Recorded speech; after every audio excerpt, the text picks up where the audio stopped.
Good morning, everyone. Thank you very much for joining the Seattle City Council Select Budget Committee. Today is October 30th, 2020. The time is 9:35 a.m. I'm Teresa Mosqueda, Chair of the Select Budget Committee. Will the clerk please call the roll? Councilmember Strauss, Present. Councilmember Gonzalez, Here. Councilmember Herbold, Here. Councilmember Juarez, Here. Councilmember Lewis, Present. Councilmember Morales, Here. Councilmember Peterson, Here. Councilmember Sawant, Here. Chair Mosqueda, Present. 9 present. Thank you very much, Madam Clerk. Thank you all again for joining the third and final day of our consideration of Form Bs. This is our opportunity to highlight priority items for either amendments or additions that we would like to see for the mayor's proposed budget. The council has gone through 2 full days, and today will be another long day. Just a quick reminder, we will take a break between 1 and 2 p.m. for a lunch break, and we will endeavor to make sure that you get done and back to your community or family obligations by 5 p.m. today. As you can tell, there's over 50 items on today's agenda, so we will go through them with all the due conversations necessary for questions for people to be understanding the proposals, but also would ask you to keep your comments brief as we have over the last 2 days. It's been very helpful. Thank you for keeping your comments brief. We've been able to adjourn about an hour and a half early both days. So thank you. We will get through today, and I want to thank you all and wish you a happy early Halloween. With that, as we have done in the last 2 meetings, we have reminded the viewing public and reminded our teams as well that the Form Bs in front of us were submitted, last week on Thursday at 5 p.m. We did ask for 2 co-sponsors to be listed in addition to the 1 prime sponsor. This is our effort to try to make sure that council offices have ample time to review the proposals and that they have sufficient time to have been worked with central staff or law if necessary. To make sure that they're ready for discussion, this allows for us to have the materials in hand and really make sure that there's not a lot of surprise amendments coming forward, which helps both the viewing public and all of us as well. But as we have done over the last 2 days, those amendments that you would like to consider for consideration that did not meet that 5 p.m. deadline last Thursday, we can still do that. To make sure that they're ready for discussion, we've asked for all walk-on amendments to be circulated by 5 p.m. the day before, and that the proposing council members submit the information identifying whether the proposal has been discussed with Seattle's residents and stakeholders, whether central staff has had time to review, and if necessary, whether it's been reviewed by law. This allows for us to make sure that the council is considering potential amendments that have sufficient research gone into them for our consideration today. As a reminder, the discussion about amending the agenda to add additional forms is not about whether or not individual council members like the proposal or whether you find it meritorious, but rather a question about process. Does the amendment meet the criteria for consideration today by amending the agenda? Do we have enough information in front of us to make sure that it has met that criteria? And we are asking those questions merely on a process standpoint at this point at the top of the agenda. As a reminder, just because a proposal might not be deemed right for conversation today by way of amending the agenda, that does not mean the conversation is over. We still have Form Cs, or these change documents to the council's proposed balancing package that can be considered in the upcoming weeks. With that, we do know that we have at least 1 walk-on amendment for consideration this morning. Councilmember Morales, I believe that amendment comes from you. Before we consider it, I'm going to move to have the agenda in front of us. I move to adopt the agenda. Is there a second? Second. Thank you. It's been moved and seconded to adopt the agenda. Councilmember Morales, my understanding is that this amendment that you are circulating, amendment number 1, was sent to all of our offices before 5 p.m. yesterday. Thank you very much. But for the record, I need to verify with the clerk. Madam Clerk, can you please verify that the amendment, Councilmember Morales' amendment number 1, did meet the rule on circulation for the amendment, and it was circulated before 5 p.m. on the night before today's agenda? Chair Mosqueda, yes, it was circulated before 5 p.m. Thank you very much, Madam Clerk. With that, Councilmember Morales, would you like to move your amendment? Thank you. Yes, I move that we amend the agenda by adding SPD walk-on amendment. I have two entitled allocate funds from SPD cuts to the participatory budgeting process, and by placing it at the end of the corresponding department section. Second. Okay, it's been moved and seconded. Can we take them in individual order? Can you again tell us the name of the first amendment that you're considering here?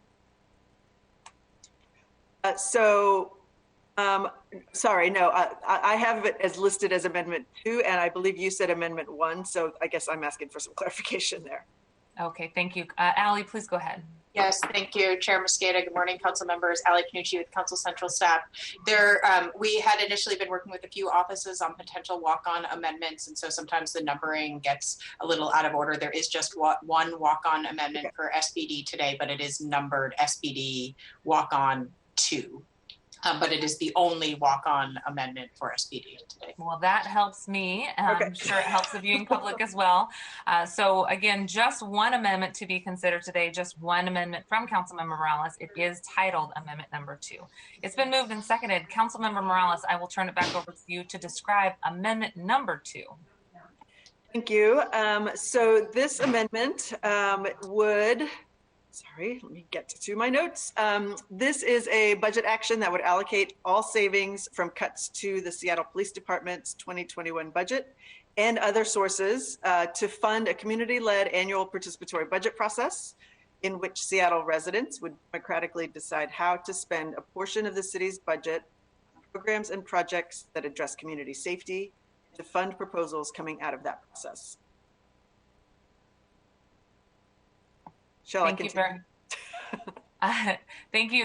I think that's helpful for right now. There may be questions, and then we'll ask you to continue. But if you have anything else, please feel free. I don't mean to cut you off. Sure. The idea here is that we would allocate up to $1 million to community-based organizations and to city departments to basically to run the participatory budget process. And so this is kind of setting the stage for the fact that we will need to be thinking about the infrastructure of how we run a process through the course of the year. Okay, thank you very much, Councilmember Morales. Council colleagues, the cover memo that our office generated to summarize whether or not the walk-on amendment met the criteria was circulated. Just to summarize, it appears that the proposal was vetted and discussed with key community members such as Solidarity Budget partners, including Decriminalize Seattle, King County Equity Now, and others have been listed. That it was discussed with central staff, and we do have Liz Schwitzen present with us, and that it did not need a law review, worked with central staff and does not need law review. At this point, it does say that the department that this would affect has not been consulted with, but just like the first amendment that we considered on Wednesday, if this is to move forward, we will obviously be working and seeking feedback from the department as well. That's the criteria that I will be looking at to ensure that it met this first baseline question. Council colleagues, is there any questions or comments on this amendment before consideration for amending the agenda? I don't see any additional questions. Thank you very much, Councilmember Morales, and thanks for submitting the cover sheet information as well. Let's go ahead and have, Madam Clerk, if you could go ahead and call the roll so that we can take a vote on Amendment Number 2. Strauss, Yes. Gonzalez, Yes. Herbold, Yes. Juarez, Yes. Lewis, Yes. Morales, Yes. Peterson, Yes. Sawant, Yes. Chair Mosqueda, Yes. 9 in favor, none opposed. Thank you very much. The motion carries, and the agenda is amended to include Amendment Number 2 at the end of the corresponding department. I'm not aware of any additional walk-on amendments or amendments this morning. I do have one technical correction that I'd like us to consider before we vote on the amended agenda. We have one additional item added to today's agenda. The council budget item BLG 031B001 did meet Form B's deadline and the co-sponsor requirements, but it was inadvertently left off of today's agenda. The budget action would amend the recommended passage of Council Bill 119933, which would remove the existing Office of Emergency Management from the Seattle Police Department and establish it as a separate office in the Executive Department. The amendment would maintain OEM's existing authority under the Seattle Municipal Code and remove reference to internal operating policies. Councilmember Herbold is the sponsor.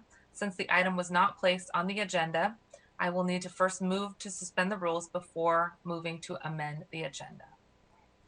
Second.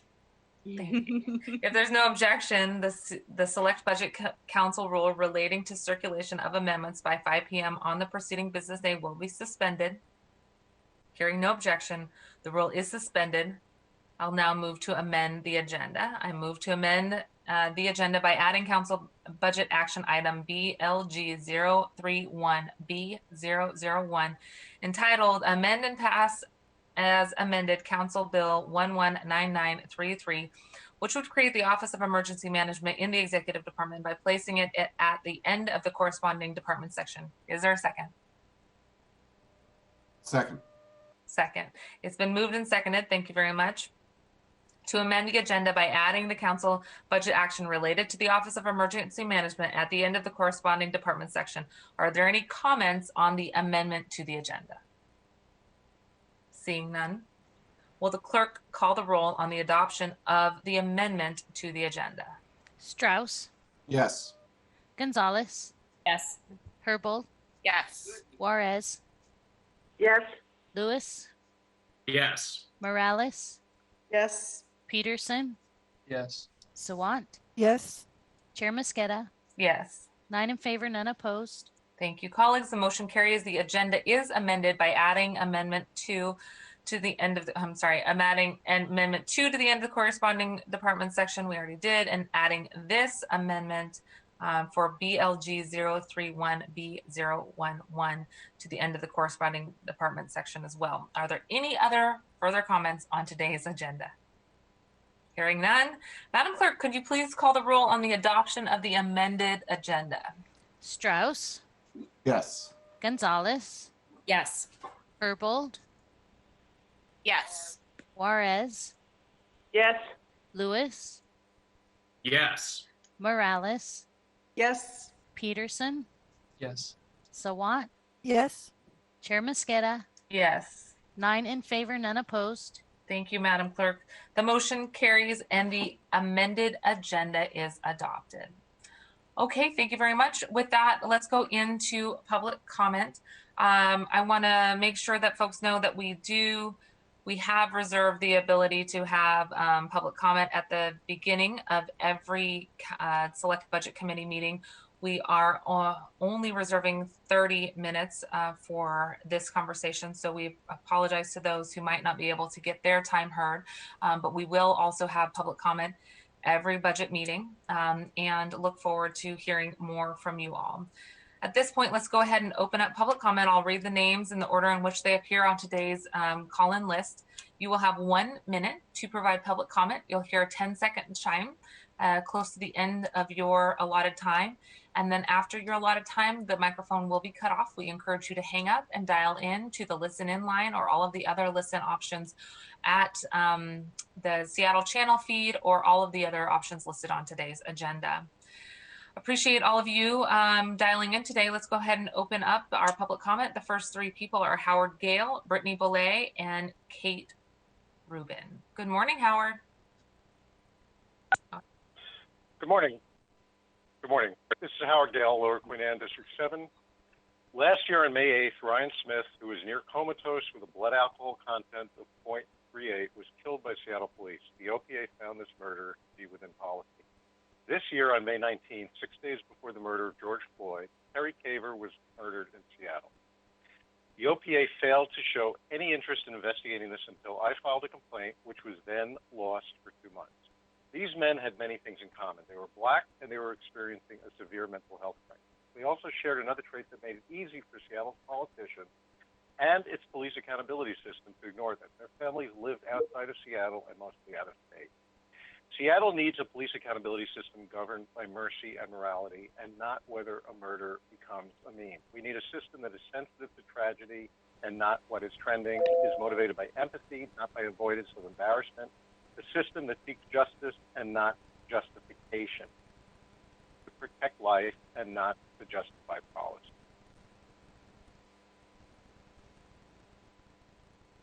Thank you, Howard.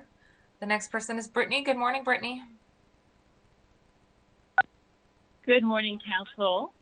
My name is Brittany Bush-Bollet. I'm the chair of Sierra Club Seattle Group, and I'm calling this morning to express our support for the Solidarity budget, including reductions in the police budget, scope, and staffing, and the participatory budgeting process, as well as the following specific items from today's agenda: the Capitol Hill Public Life Study, the Market to Mohi project, the Thomas Street redesign project, the Route 44 corridor project, construction of the Georgetown South Park Trail and other bike projects, Route 7 Rainier Avenue South sidewalk improvements, and increased housing and shelter services for unhoused neighbors who are particularly vulnerable to heat, smoke, extreme weather, and other effects of climate change. Thank you for your time and all of your work. Have a great day. Thank you, Brittany. You too. Kate, good morning.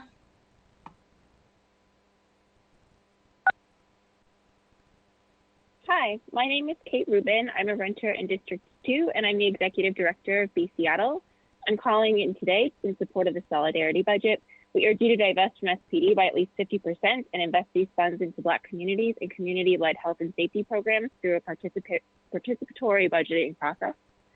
Even before the pandemic, we were experiencing a homelessness crisis in this city, with Black and Indigenous folks being disproportionately affected. We have spent millions of taxpayer dollars to criminalize people experiencing homelessness. The proposed HOPE team is a safer and more compassionate alternative to the navigation team than the unsheltered outreach and response team, because they prioritize health, sanitation, and coordination with trusted community-based agencies. As an outreach worker, I have seen firsthand how neglecting sanitation has harmed our houseless neighbors. Programs like street sinks and the purple bag trash pickup for encampments are essential for the health of our community. We need adequate funding for tiny homes, hotels for shelter, Tent City 3, share wheel services, and additional BESC engagement work. Thank you, Kate. Please send the rest of your comments in as well. The next three people are Patrick Taylor, Carly Gary, and Peggy Holtz. Good morning, Patrick.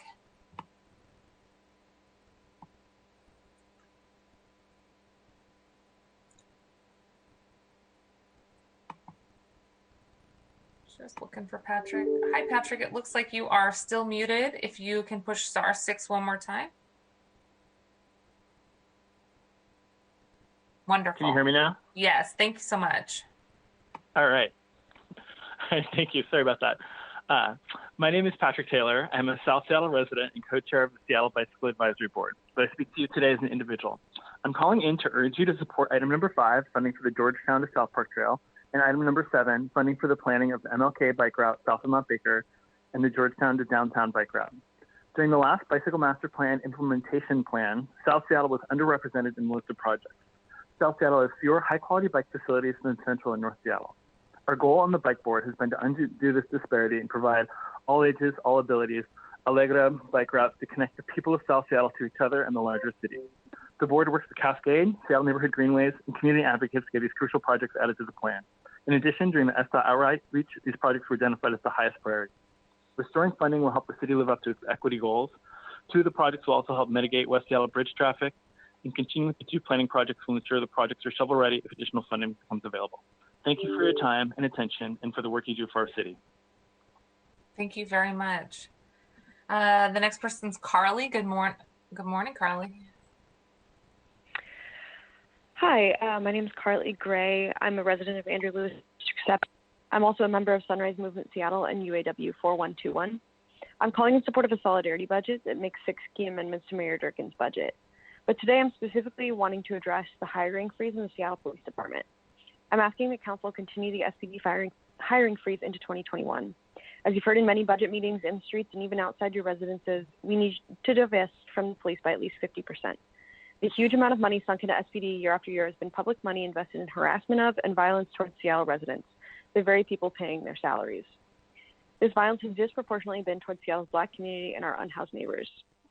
Rather than welcoming new people into this brutal, violent institution, one which does not create public safety, I ask that you continue the hiring freeze in 2021. Every officer retiring or resigning presents an opportunity to expand critical investments in public safety solutions that elevate Black lives over police budgets. This would allow the city to reallocate money out of police salaries and into community-identified priorities. This is one of many.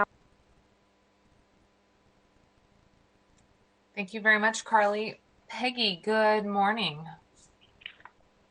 Good morning. My name is Peggy Holtz, and I'm a Nicholsville founder and volunteer. It's Halloween Eve, and I'm stocked up on candy, reading an amendment that looks quite dandy.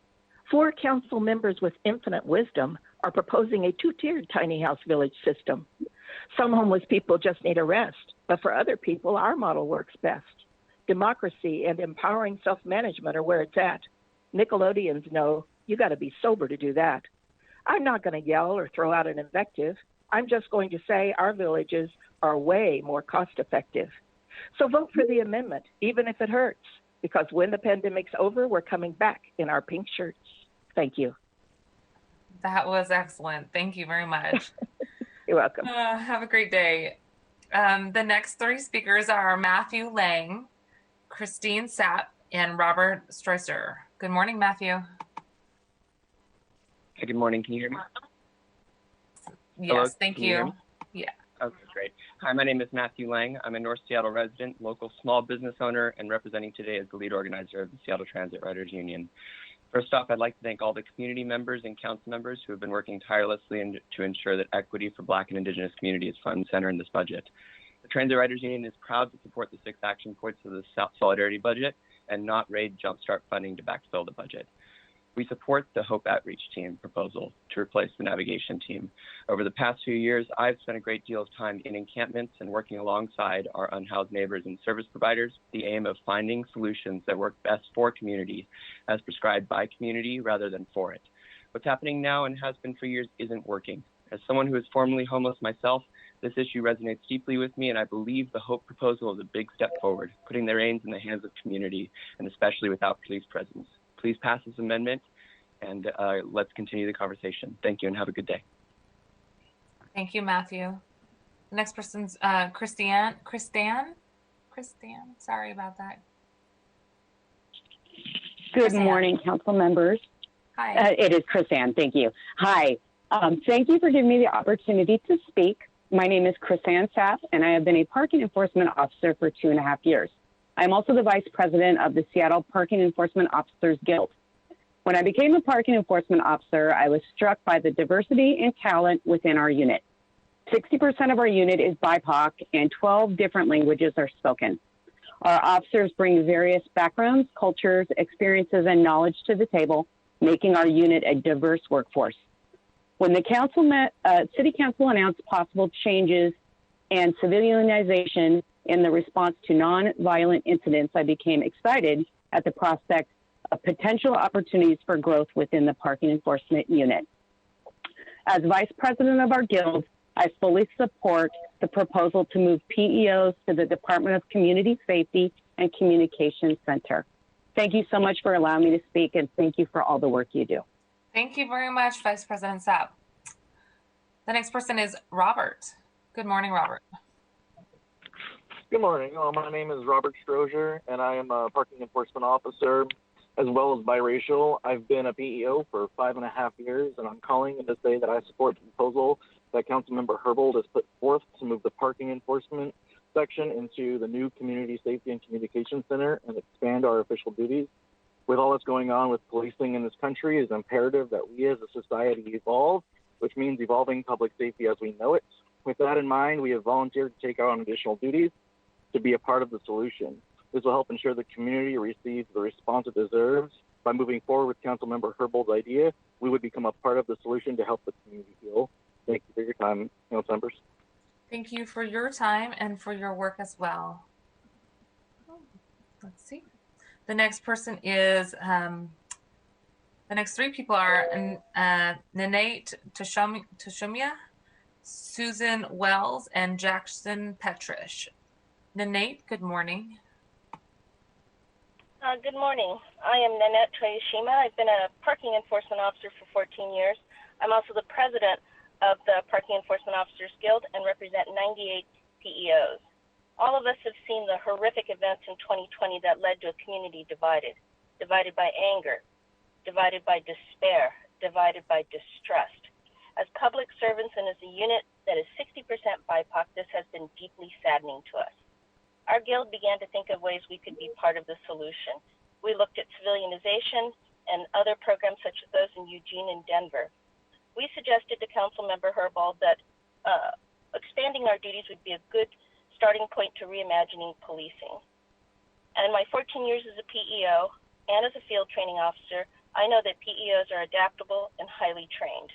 As president of our guild, I fully support the proposal to move PEOs to the Department of Community Safety and Communications Center. I speak for our members when I say we are eager and excited to expand our duties once collective bargaining between the city and SPOG is concluded. Thank you for listening to me.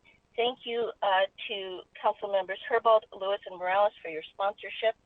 We look forward to being part of the solution. Thank you very much, President Toyoshima. The next person is Susan. Good morning, Susan. Good morning, Council. My name is Susan Wells, and I'm also a parking enforcement officer with the City of Seattle. I'm calling to show my support for Councilmember Herbold's proposal of creating a Community Safety and Communication Center and moving the Parking Enforcement Unit to this new department. Enlisting unarmed civilians to assist community with low priority level calls makes sense, and we're very interested in taking on a larger role in the city's new approach to public safety and responsibilities that encompass these changes. We're very acclimated to this environment of law enforcement in ways that are beneficial to both the Seattle community and the police department. Our job is dynamic in nature, and we're very capable, resourceful, and adept unit. Our core values are centered around providing quality service, responding to and resolving issues within our community. I just want to say these proposals are bold and forward-thinking. The call for change is now. In closing, we believe our unit's skill sets would be best utilized by moving forward with these proposals. I thank you so much for your time. Have a good day. Thank you for your time this morning. The next person is Jackson. Good morning, Jackson. Hi, good morning, council members. Thanks for the opportunity to comment. I'm Jackson Peach, like the fruit. I'm a renter in District 4. Councilmember Peterson, yes to the tiny house village proposed on 45th and Roosevelt, and please support Councilmember Morales' amendment for a participatory budget process. Council, I appreciate your warnings that Mayor Durkin's actions can perpetuate racist violence wrapped in social justice language. I hope by now you've heard the name of Kevin Peterson Jr., who was a black man shot and killed in Vancouver, Washington last night and left to lie on the ground for 11 hours. And I hope you recognize that Seattle is Vancouver, is Philly, is Minneapolis, is Louisville, and SPD's own decades-long history of resisting accountability for killings notwithstanding, as long as armed agents of the state are called to handle all kinds of social problems more than they should, then no matter how much training they get, no matter how diverse the force is, this will happen again here. So please keep up your hard work of building a city where our Black and Indigenous people have real safety and equity. Continue the hiring freeze into 2021. Thank you for your work. Thank you very much. The next three speakers are Deborah Furtaso, Dana Lastimado, and Barbara Bengason. Good morning, Deborah. Good morning. Good morning. My name's Deborah Frosto. I represent the Uptown Alliance and a broad coalition that supports the funding of Thomas Street. We would like you to consider the sponsorship and support of Councilmember Lewis, Strauss, and Gonzalez to include funding for Thomas Street as in their amendment. This project and corridor, when finished, achieves the city's goals of promoting equity and accessibility to the range of Seattle Center programs to all of Seattle by providing a more affordable way to access the Seattle Center, allowing people and visitors from all over Seattle to park remotely and arrive by transit to have a safe, affordable, and accessible route to Seattle Center supports the original vision of also placing the new Climate Pledge Arena in a residential neighborhood without destroying it with traffic. Thank you. Excellent. Thank you. Dana, good morning. Good morning. My name is Dana Lastimado. I'm the former vice president of the Parking Enforcement Guild. I've been a parking enforcement officer now for 8 years. And I just want to reiterate with my other coworkers, we are BIPOC, majority BIPOC. we're ready for a change and we want to be part of the solution. So I just ask that you consider Councilmember Herbold's proposal and move us to the Community Safety and Communication Center. Thank you. That's excellent. Thank you so much. The next person is Barbara. Good morning, Barbara. Good morning, City Council. My name is Barbara Bankston. I'm a resident in District 7. I'm asking City Council to make a concrete plan for defunding Seattle PD by 50% and investing the funds in Black communities and community-led health and safety programs through a participatory budgeting process. The $100 million promised by Mayor Durkan are a good start, but must not come at the expense of Jumpstart Seattle or any other city funds. Instead of austerity, we need investments in public services, economic relief, housing, infrastructure, and the Green New Deal. Instead of punishing poverty, we need to end it. As ACLU Washington writes, the amount of money a city allocates for human services and housing versus police, for example, says a lot about not only the kind of society we are, but also the kind of society we want to be. I'm asking City Council to pass a solidarity budget that mitigates the harms caused by systemic racism, builds resilient communities, and sets Seattle on the path to become the equitable, sustainable city that it needs to be in the 21st century. Thank you. Thank you very much. The next three people are Lorette, Colbert, Will Kendlick, and Billy Hetherington. And I will note, Will, we see you listed as not present. So if you dial in, we're still able to get to you at number 18. Until then, we'll go with Lorette and then Billy. Good morning, Lorette. Good morning. Can you hear me? Yes, we can. Thank you. Good, thank you. My name is Lorette. Let's Colbert, restart. Ridge, So sorry, Lorette. Let's restart. There we go. Okay, just want to give you a full minute. There you go. Okay, thank you. I live in Finny Ridge. I'm a retired teacher, union member. I'm calling to voice my support for Council Member Sawad's proposal for an elected civilian police accountability commission, and of course, to encourage you to do the same. The important point I want to make this morning concerns timing. Is crucial in Seattle's work toward police reform to end excessive use of force, to end racially biased policing, that the accountability system problems be addressed now, at the same time as police reforms such as funding and the responsibility redistribution, those reforms that will come up this year. Accountability and reform are two sides of the same coin. It's obvious that the current police accountability system isn't working, and timing now is everything. Whatever reforms are to come this year, the reforms cannot and will not be fully effective without a change in police accountability. So please support Councilmember Sawant's proposal for an elected civilian police accountability. Thank you so much. The next person is Will. Will, we still see you listed as not present. So we're going to go to Billy. Good morning, Billy. Good morning, Chair Mosqueda and council members. My name is Billy Hetherington. I'm the Political Director of Labor's Local Union 242 and the Secretary of the Washington State Good Roads Association. I'm here today to speak in support of Agenda Item 8, the $24 million in added funding for maintenance activities on SDOT bridges. In light of the recent West Seattle bridge closure, I want to praise Councilmember Peterson for his leadership in asking for an audit of SDOT's bridge infrastructure. The audit shows the extreme lack of funding in the budget to properly maintain Seattle's current bridge infrastructure. Local 242 members and Seattle residents as a whole are currently experiencing the effects a closure such as the West Seattle Bridge can have on moving people and goods throughout the region. Preservation and maintenance of our roads and bridges has been drastically underfunded throughout the state, and I would ask the council to adequately fund the preservation and maintenance of its bridge infrastructure. Thank you for your time, and happy Halloween to everybody. Thank you so much, Billy. The next three speakers are Lynn Judge, Paul Chapman, and Jonathan Furku. Good morning, Lynn. Hi, thank you. My name is Lynn Judge, and I'm a homeowner in District 6. I'm calling on you to pass this 2021 budget that reflects your stated commitment to supporting and protecting Black communities and dismantling systemic racism. In particular, I'm asking you to prioritize the following. First, extend the SPD hiring freeze through 2021 and invest attrition-related savings in community-led alternatives to policing. Second, support Councilmember Morales' amendment to allocate all funds cut from SPD to community-led safety solutions through a participatory budget process that empowers those most affected by police racism and violence to create equitable safety solutions.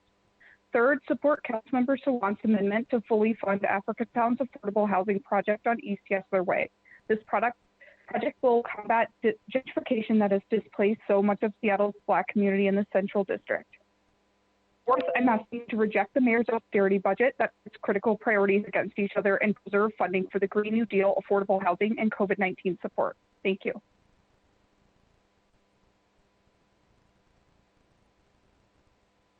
Thank you so much. And the next person is Paul. Good morning, Paul.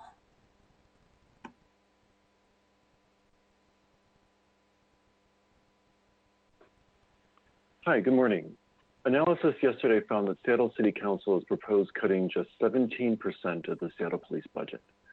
17% isn't bold, and it won't send a message. The community has asked for a clear message. King County Equity Now, the Seattle Immigrant and Refugee Commission, the Seattle Lesbian, Gay, Bisexual, Transgender, and Queer Commission, the Human Rights Commission, the 43rd District Democrats, the 37th District Democrats, the 36th District Democrats, Nicholsville, Real Change. These groups have asked you to send a message. 17% won't stop cops from inflicting permanent nerve damage. 17% won't stop harassment arrests. 17% won't stop cops from shooting people in mental crisis. 17% won't stop cops from gassing our kiddos. I know we can do better. I urge you to do better. Please defund SPD by 50%. But that's not all. We need a new deal. I implore you to also replace the white supremacy encoded in the dysfunctional, expensive, and inflexible, unjust cop contract. Thank you. Thank you. The next person is Jonathan. Good morning, Jonathan. Yeah, good morning, good morning. I misspelled my name, my bad. My name is Jonathan Fitgrew, and I'm reporting live from Beacon Hill. And today I just want to urge council members to maintain the hiring freeze of SPD as part of the solidarity budget. You know, my background is in climate justice organizing, and part of my organizing philosophy is that we got to, one, stop the bad, and two, build the new. I think releasing the hiring freeze or maintaining the hiring freeze, is part of the stop the bad. You know, I think this whole year we have seen police brutality displayed at such drastic, high levels. And, it just doesn't make sense to hire more cops right now. That doesn't seem like the thing that people have been calling for. The people taking it to the streets, this whole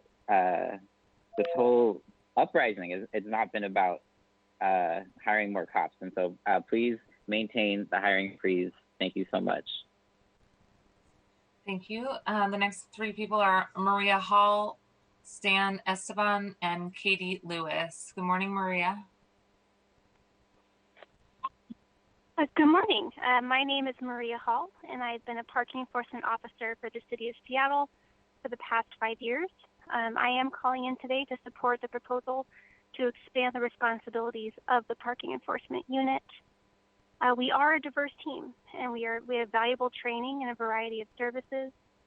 Currently, we do a few things such as traffic control, responding to customer service requests, obviously enforcing the parking codes, and partnering with other agencies and social services to address parking-related issues. We are customer service driven, and we strongly believe that we are capable of providing additional services to the community of Seattle if given the opportunity to do so. Thank you very much for your time and consideration today. Thank you as well. The next person, Stan. Hi, good morning. Thank you for your time. I am Officer Esteban, also currently employed with SPD's Parking Enforcement Unit, and have been employed as such for the past 15 years. I am hoping to expand our responsibilities beyond parking enforcement. As a unit, I believe we have the ability and experience to handle emergent situations beyond parking-related issues. In my experience, I've handled situations where I've reunited a lost pet with their owner, helping the elderly find their vehicle, jump-starting stranded motorists, as well as assisted SPD patrol units in communication and capturing a bank robbery suspect during a routine patrol call on Capitol Hill. As PEOs, we are trained to observe and identify suspicious activities, writing reports, and take immediate control of any traffic control situations. I hope you consider our proposal to transferring parking enforcement to the Department of Community Safety and Communications Center. I fully support the potential move 100%. Thank you. Thank you very much. And good morning, Katie. Hi, my name is Katie Lewis. I'm a resident of the U District. First, I wanted to thank you for proposing to add funding back for Route 44 improvements. As a real workhorse of a bus up here, it really helps stitching the city together east-west. Second, I wanted to ask that you include funding as part of that for the proposed pedestrian and cyclist improvements across I-5 at 45th Street, connecting the U District and Wallingford, as proposed by the community and evaluated by SDOT. This is a critical connection point, builds on our light rail investments, provides a lot of value with minimal investment, delivers on our promise of the Move Seattle levy, and it makes sense to do this now. Critical connection point. I-5 acts as a barrier between Wallingford and the U District. There aren't a lot of crossing points, and a number of them are not great. You have a really good experience with the Burke Gilman down in the south and a really solid experience with Ravenna crossing up in the north. 45th and 50th are both not great experiences, and with light rail going in, 45th will be the most central connection between Central Wallingford and U District. Both of those are not great. We need a good connection to come in before light rail. Thank you very much. The next person is Valerie. Good morning, Valerie. Just perfect. Good morning. Good morning. This is Valerie Schleret from District 2. Agenda item 28 today is $65,000 to the OIG for a sentinel review of police interactions during the summer's George Floyd demonstrations. I listened to a virtual community listening forum hosted by the OIG in August. It was a dramatic example of everything that's wrong with the police accountability system in Seattle. The event was not publicized. A few protesters called in to provide evidence of violent and traumatizing police behavior at demonstrations over the summer. As the event continued, it appeared to be a setup. Once again, our so-called accountability system provided the illusion of official response with no real consequences for abusive policing. The OIG is the wrong entity to review police behavior. It is not truly independent of the SPD like the OPA. Please move funds from our current accountability system, particularly the OIG and the OPA. Support council. Thank you very much, Valerie. The next three speakers are Vicki Clark, Melanie Kay, and Doug Trump. Vicki, good morning. Good morning. Good morning, Council. This is Vicki Clark, Policy Director for Cascade Bicycle Club, speaking this morning to express support for the Solidarity budget and the Move All Seattle Sustainably priorities that have already been circulated to Council. I specifically want to highlight this morning's support for two budget amendments proposed by Council. One, funding for the Georgetown South Park Trail, and two, $400,000 towards planning for South Seattle bike routes. I want to echo the comments of an earlier speaker, Patrick, regarding how these projects mirror the Bike Advisory Board's priorities. Additionally, these projects were the highest priorities identified through public outreach as the 2019 Bike Master Plan Implementation Plan, what a mouthful, was developed just last year. Specific to item number 7, the $400,000 for planning of a bike route through the Rainier Valley and another route between Georgetown to downtown, needed to make bare minimum advances towards safer biking in historically underinvested parts of the city. These routes are sadly years off, and without this funding, they're on ice indefinitely. Thanks, Council, for the support of these priorities. Thank you. Good morning, Melanie. Good morning. Can you hear me okay? Yes, we can. Thank you, Council. My name is Melanie Kay. I'm a resident and homeowner in the Northgate area. I'm calling to express my opposition to the continued cuts and the hiring freeze to the SPD. I believe we need more resources to the police and not less. And I'd like to speak generally about the proposal presented by Councilwoman Herbold, I believe, to expand the defense of misdemeanor crimes to include drug abuse, mental illness, and poverty as a valid excuse for unlawful behavior. This is deeply concerning on the surface, and even more so that it was presented as a budget issue when clearly it is a public safety issue and ought to be legislated as such. I think it's important to remember that people are responsible for their own choices, and there ought to be recognized of personal accountability. It seems as if the council failed to recognize this principle, and I think it's foolish and dangerous to pursue policies that perpetuate placing a value on victimhood. The purpose of local government is to protect our rights, including the right to private property, and it seems that this proposal and the recent cuts to the SPD are the exact opposite of that. Again, this seems to be a public safety issue. It's important to people like me and my family who care about living in a safe, lawful society. Thank you so much for your time. Thank you. Good morning. Good morning, Doug. Please go ahead. Hi, I'm Doug Trum, Executive Director of The Urbanist and a renter in D4. And I wanted to express the support for the Solidarity budget and for the Move All Seattle Sustainably budget. And I echo what Vicki said about the bike investments in there, and thank you to Councilmember Morales for leading on that. And I also wanted to speak to the Georgetown to South Park Trail and the Route 44 upgrades. Both these projects are a long time coming and would greatly improve bottlenecks. And the South Park Trail, in particularly with the bridge out, is a huge priority for getting people through that busy South Park Bridge area.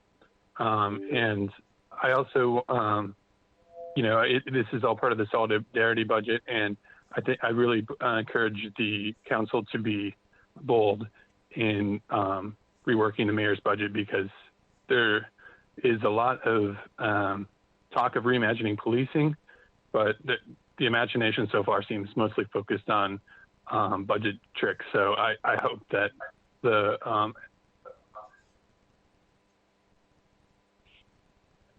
Okay, colleagues, that brings us to the end of the 30-minute allotment. We do have 6 more people present. I would like to offer 6 more minutes of public testimony. We have a long agenda today, but I would like to do that. If there's no objection, the public comment will be extended for another 6 minutes. Okay, let's get through everyone. I hear no objection to that. Let's go ahead. Jennifer Gosar, followed by Morgan Bartlett, Lauren Hansley. Then the last 3 will be Elena Looper, David Hines, and David Kappens. Good morning, Jennifer. Good morning, Chairperson Mosqueda, and good morning, council members. I have called back in today to again advocate for the SPD Civilian Oversight Board proposed by Councilperson Sawant. I'm a constituent of Councilperson Dan Strauss in District 6, as well as Chairperson Mosqueda and Council President Gonzalez. As I stated yesterday, both accountability bodies, the CPC and OBA, have been ineffectual and or dysfunctional. It is imperative that we also reimagine police accountability and civilian oversight with real accountability powers and practices.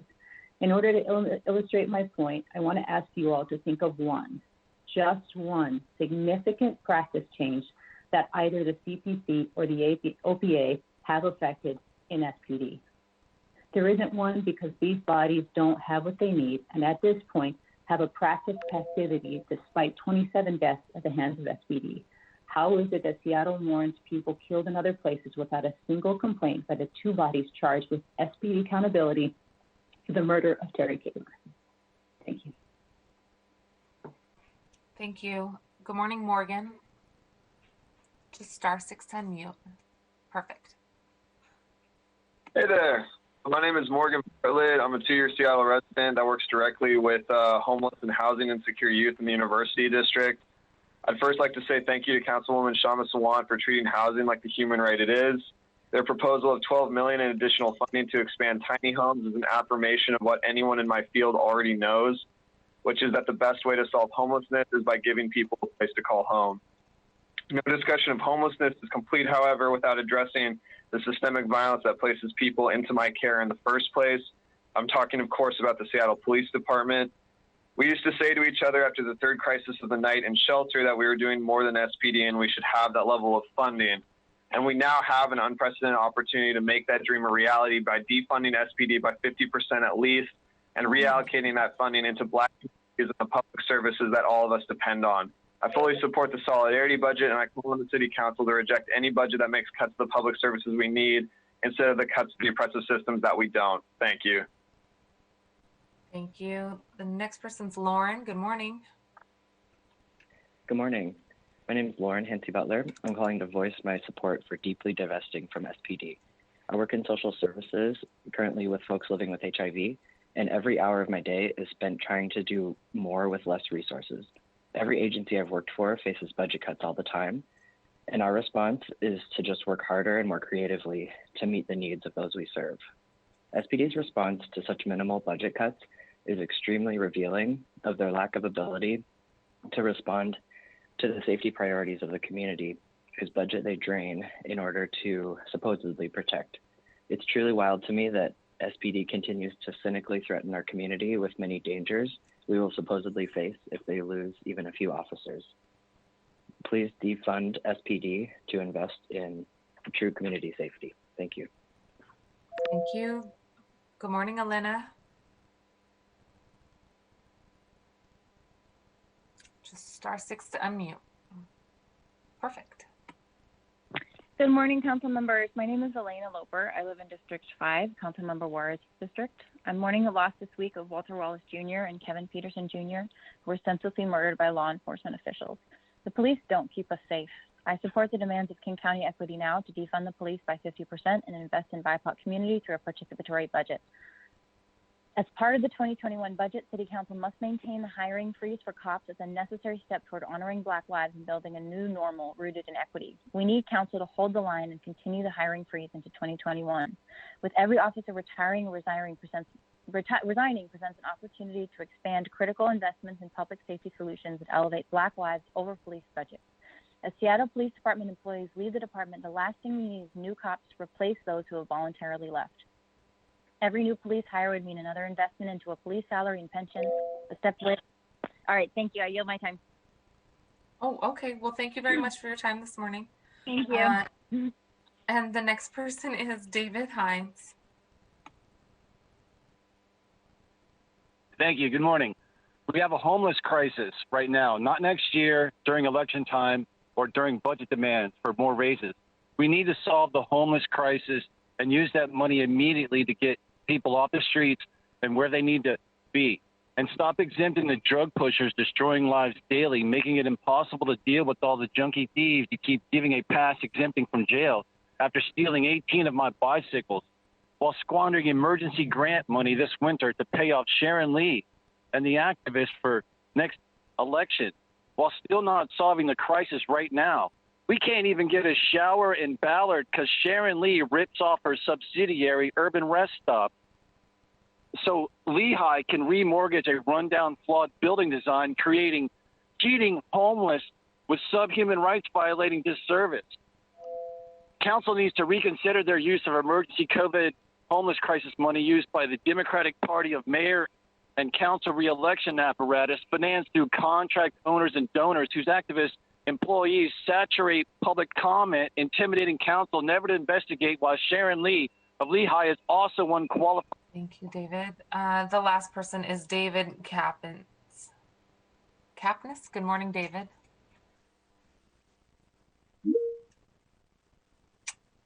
Looks like you're still muted on my end, David. Kipnis. One more try, *6 to unmute.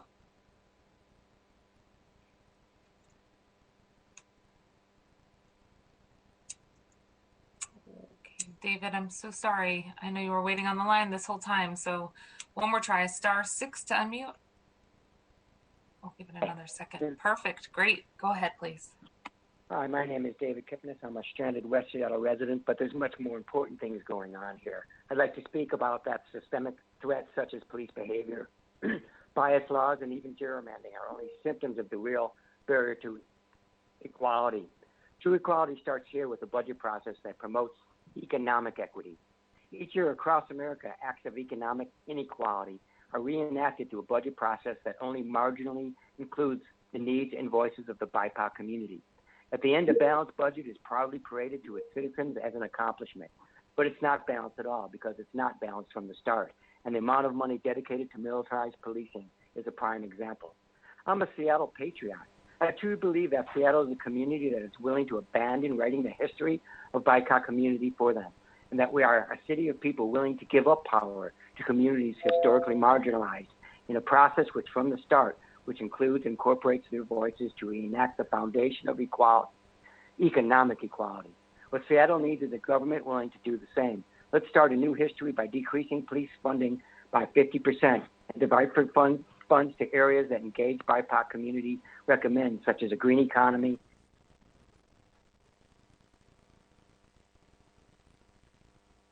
Okay, everybody, thank you so much for calling in this morning.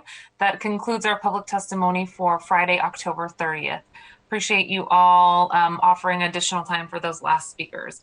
Let's go ahead and move on to items in our agenda as published. Madam Clerk, could you please read items number 1 and 2 for this morning's session into the record? Agenda items, Roman numeral 1, Seattle Department of Transportation, and Roman numeral 2, Homelessness. Thank you very much, Madam Clerk. Okay, colleagues, we have a robust list of amendments and possible ideas for our consideration for the proposed budget package. Let's turn it over to Calvin, who has the first item from Council President Gonzalez. Morning, council members. My name is Calvin Chow with Council Central Staff. There are 9 items related to SDOT today, and I'll be moving forward at a fairly crisp clip and then ask the sponsors to speak to the proposals in more detail.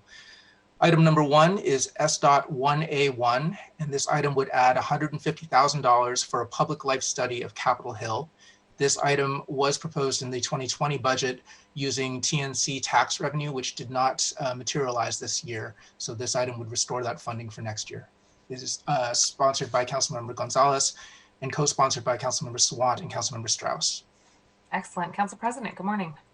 Good morning, everyone. Kelvin did a fantastic job giving the overview of what this is. This is a legacy item from last year's budget that I'm hoping that we can continue to prioritize. I do think that the focus of the public life study, which is on Capitol Hill, will be really critical to the post COVID recovery efforts as well, and just want to strongly encourage my colleagues to continue to support this particular public life study, which will focus on identifying how to make this neighborhood more walkable, sustainable, and multimodal for neighborhood-wide use. And the hope is that this pilot would take hold in Capitol Hill, and that we would be able to learn a lot from it and emulate its lessons and its models in other neighborhoods who are looking to create pedestrian forward, non-motorized vehicle forward options for public life and public safety improvement in the built environment in neighborhoods, that we could be able to extrapolate from the lessons here and apply it to other neighborhoods who are looking for similar strategies to improve public life and public safety in their built environment. Thank you, Madam Chair. Thank you very much, Council President. Any additional comments or questions on this?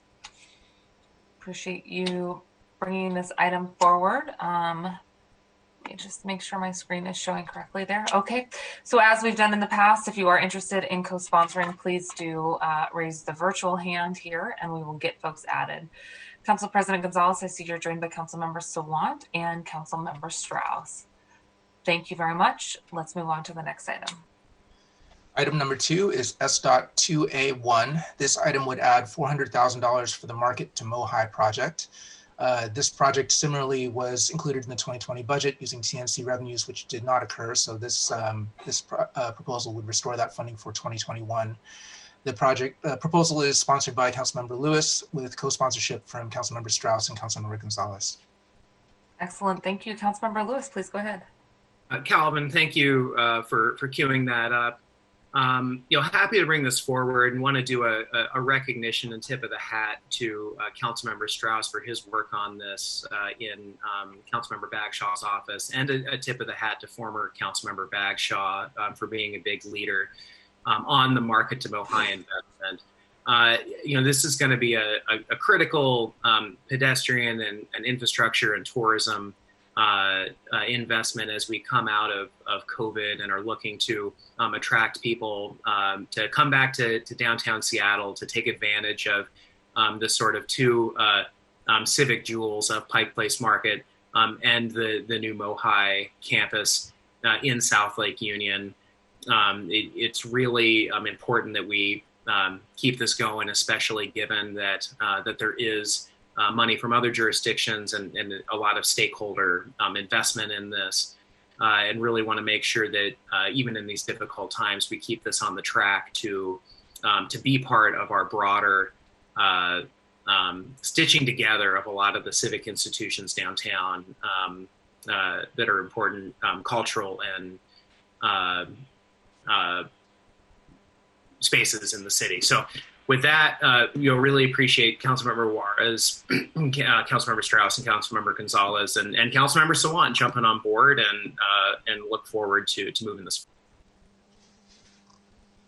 Thank you, Councilmember Lewis. You made my job easy. I don't see additional hands, and you summarized already, but just for the record, Councilmember Lewis is joined by Council President Gonzalez, Councilmember Strauss, Councilmember Juarez, and Sawant as well.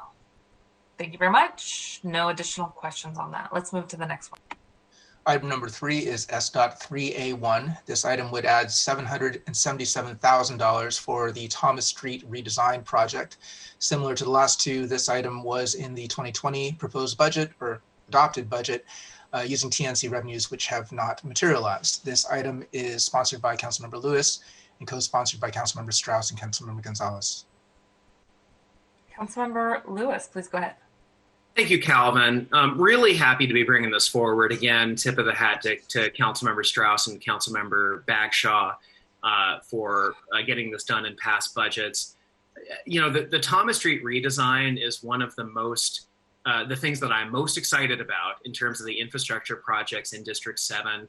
Has very broad implications for the transportation mitigation and congestion planning around what we're expecting to see when the stadium at Seattle Center is up and operational and hockey comes to Seattle. A really critical example of the kinds of infrastructures around multimodal street design that I hope is an example for the future in the city, and that there are more streets that will be designed what is anticipated in the Thomas Street redesign. I really think getting this piece of infrastructure off the ground so it can serve as that example of things to come and be a critical part of our multimodal infrastructure is something we should continue to push for, and proud to bring this forward to build on that work of former legislative aide Dan Strauss and former Councilmember Bagshaw.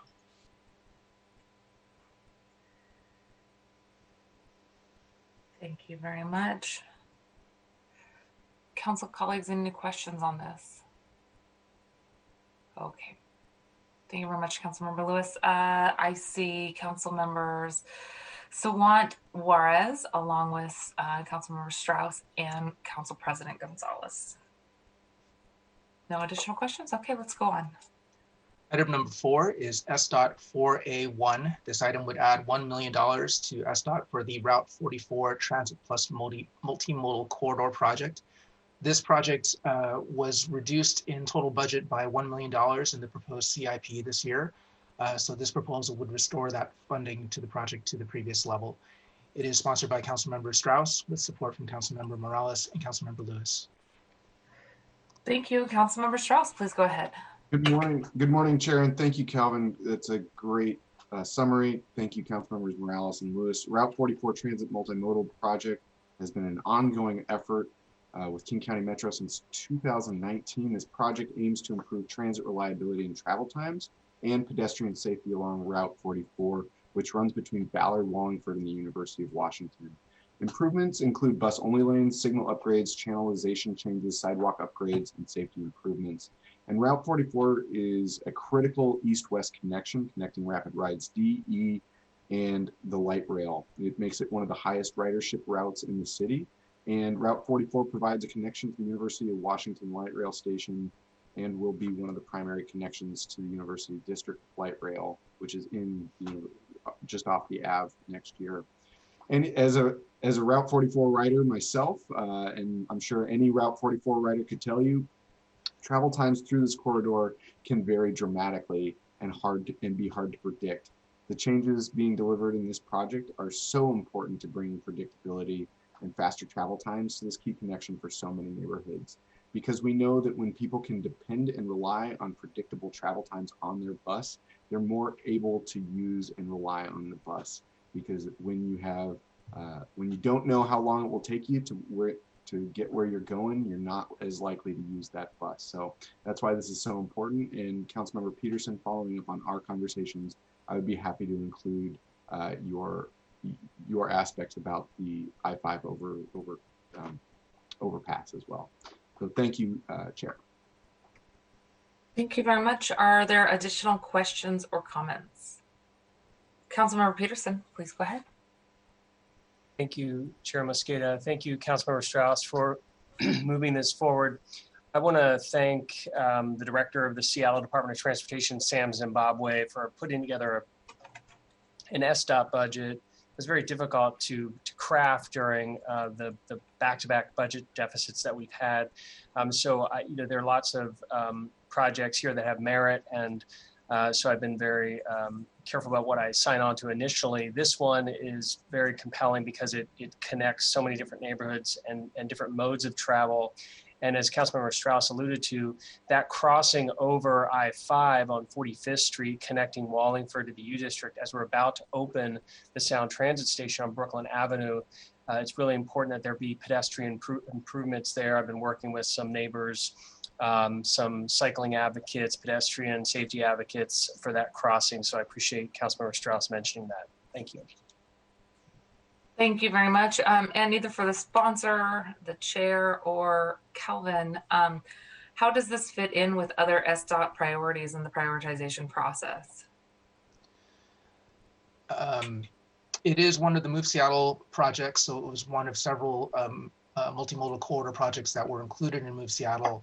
It is part of sort of the ongoing management and balance of that portfolio of projects that the Move Seattle Oversight Board helps advise the department, the mayor, and the council on.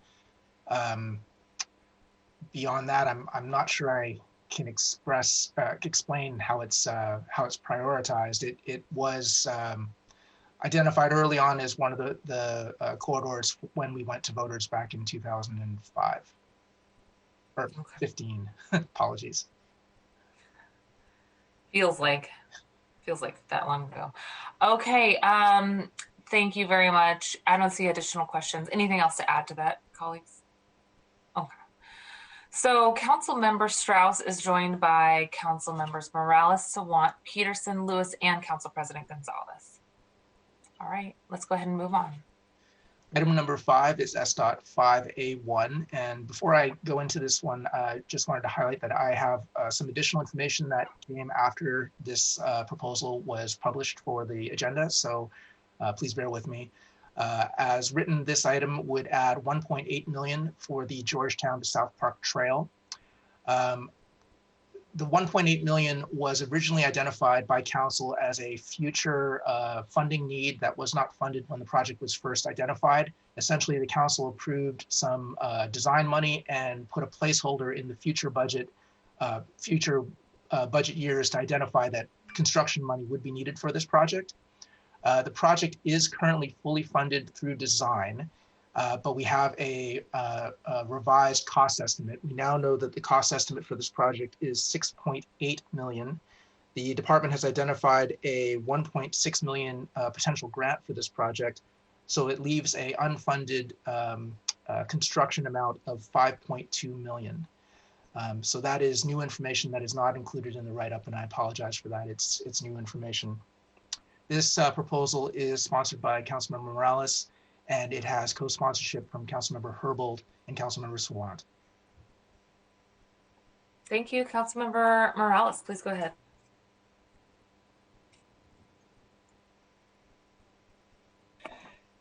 Good morning, everyone. Thank you, Calvin. I want to thank the co-sponsors with me, Councilmember Sawant and Herbold. I appreciate the new information, Calvin. I know that we have been trying to get a little more clarity on whether the design phase was fully funded and completed or not. I will say that if what we are now understanding is that there is a $5 million construction balance that we need to work on, I might ask Chair if we can dig into this a little bit more and try to get a better understanding of what we need to do. I was prepared to ask my colleagues to support the 1.8. I still think this is a really important project for the community. This is a project that Duwamish Valley Safe Streets and 19 other organizations have been advocating for a very long time, over 20 years. The community's been asking for a connection between South Park and Georgetown to connect these communities that are on opposite sides of the Duwamish.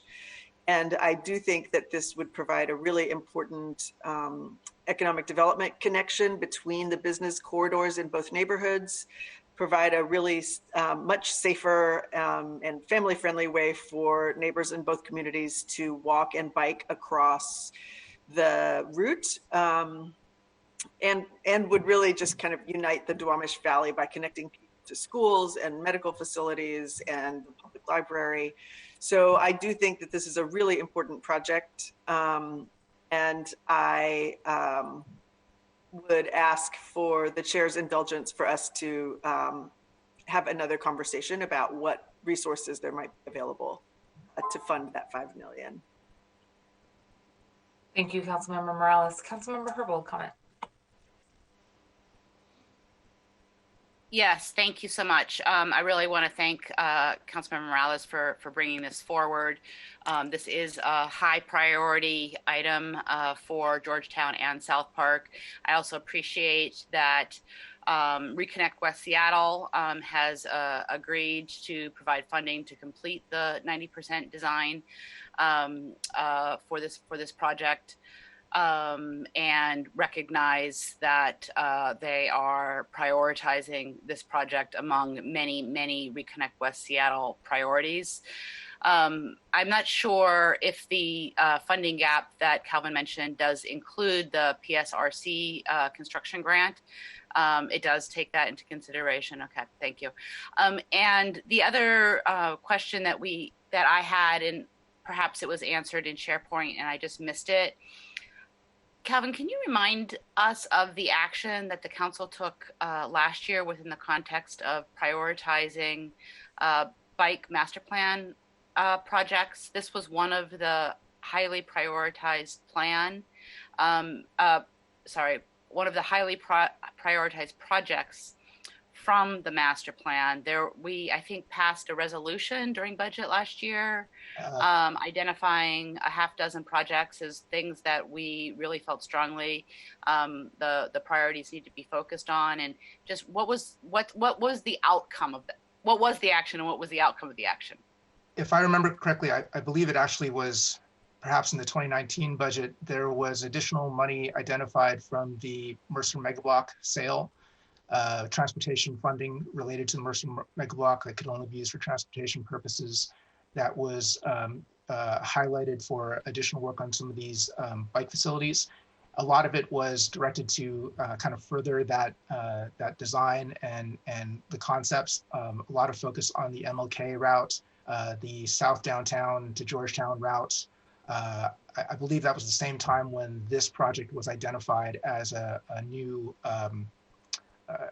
it had been advocated by the community, and so that's when the design money and the identification of future construction money being necessary, but not really knowing what the cost estimate was at that time. So I think this item and is also the item number 7 that we'll come to in a moment are sort of the follow-on from some of that work. Thank you so much.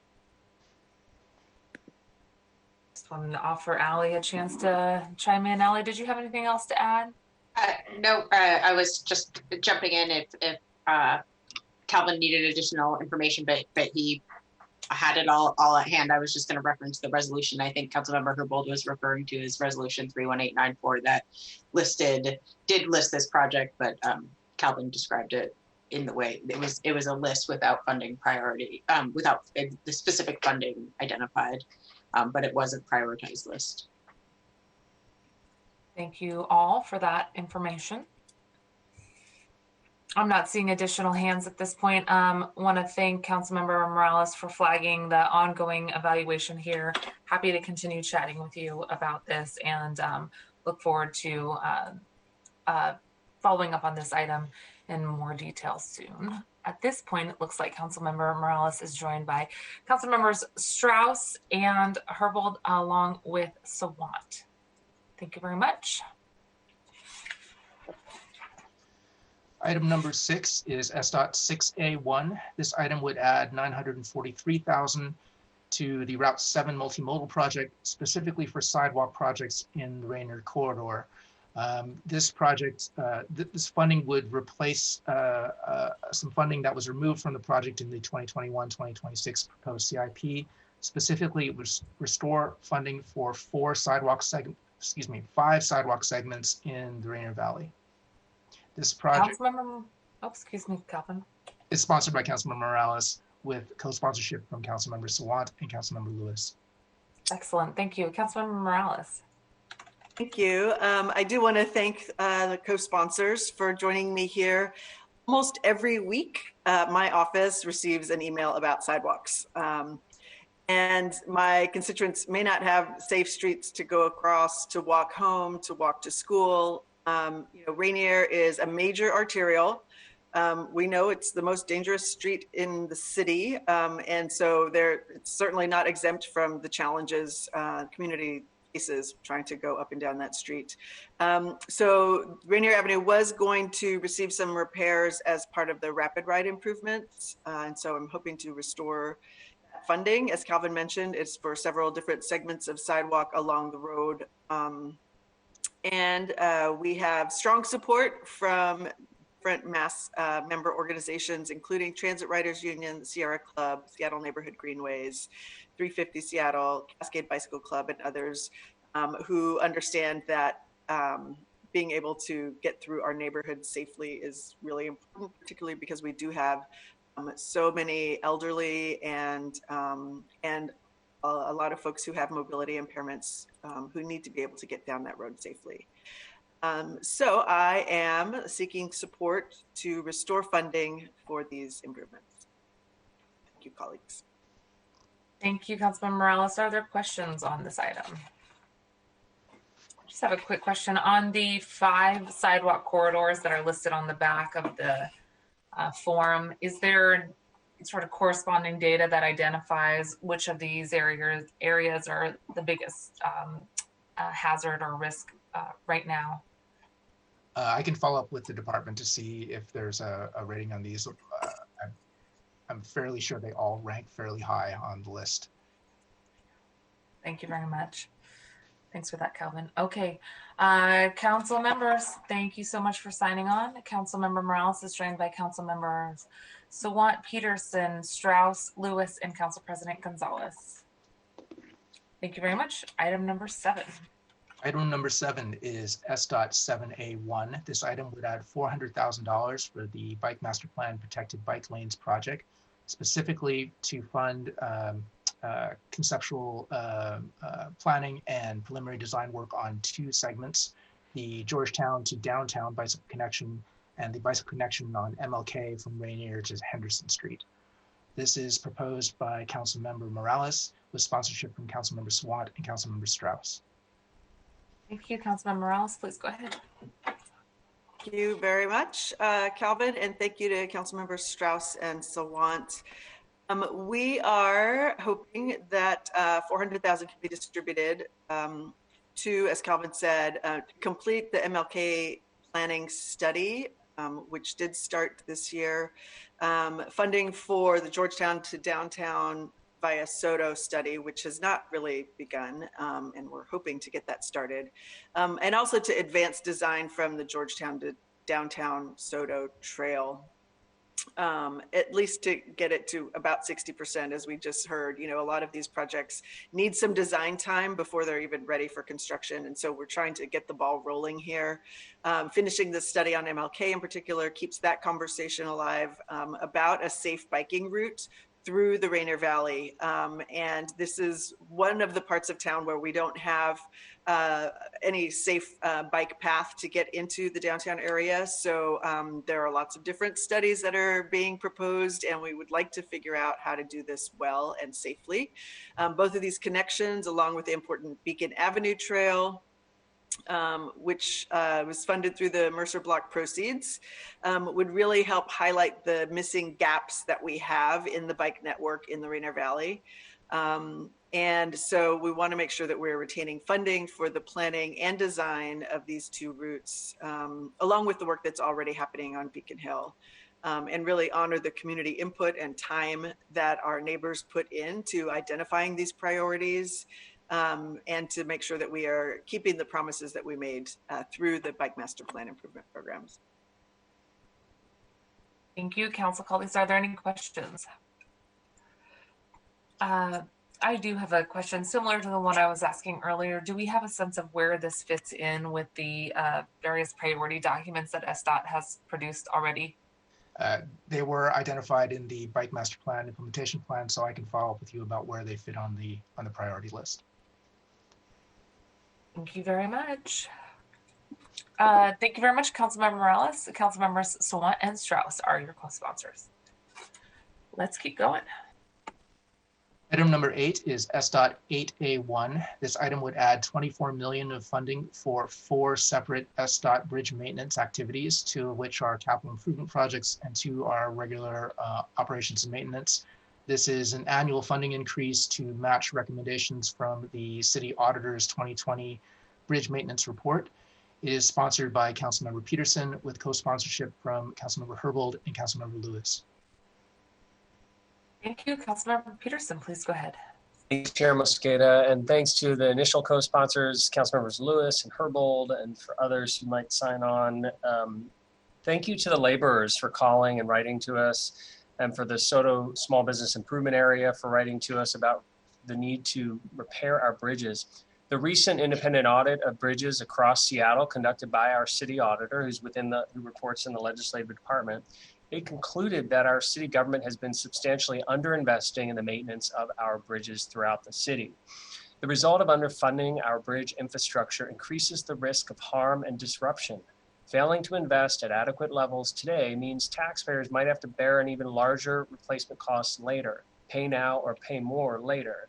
The sudden closure of the West Seattle Bridge should be a wake-up call that we must take care of our city's infrastructure to keep our residents and our local economy moving.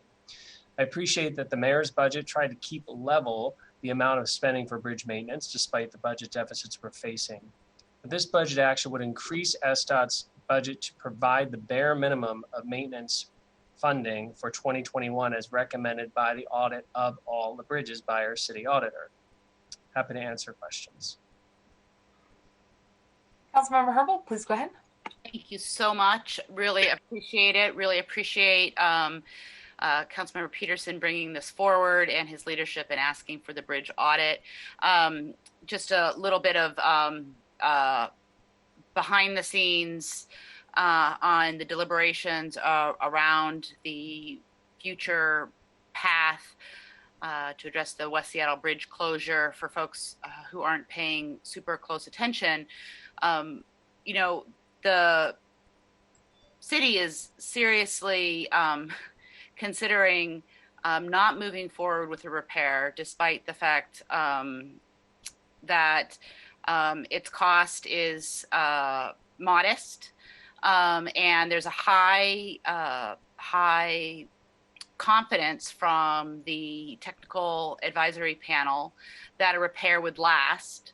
And one of the biggest reasons why the city is leaning towards replacement of the bridge at a much higher cost, upfront purchase cost, is because they're not confident that we will fund the annual maintenance of the existing bridge. So a new bridge would cost about $250 million annually to maintain, whereas the existing bridge would cost about $500 million annually to maintain.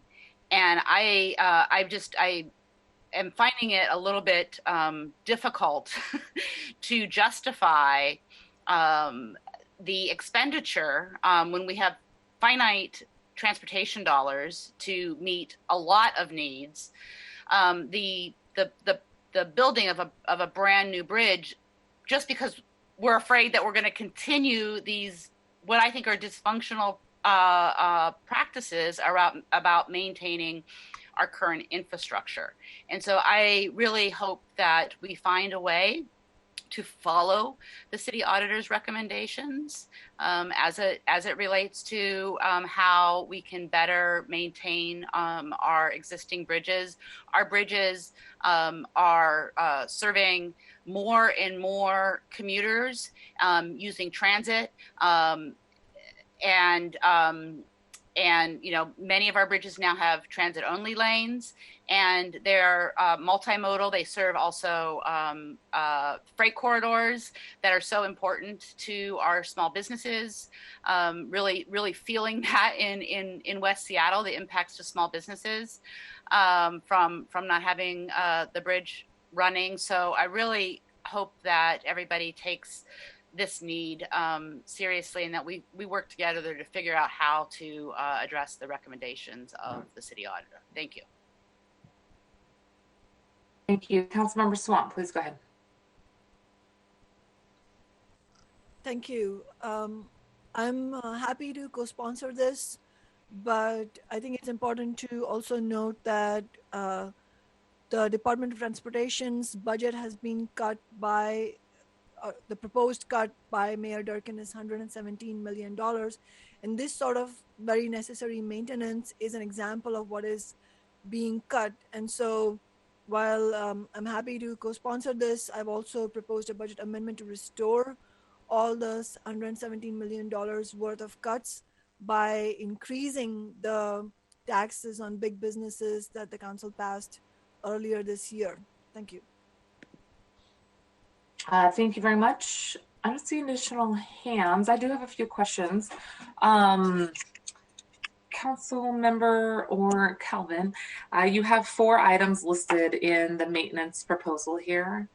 3 items with a $4 million price tag and 1 with a $12 million price tag. Are those sequential or are those standalone items? Do you understand my question? Yes, those are.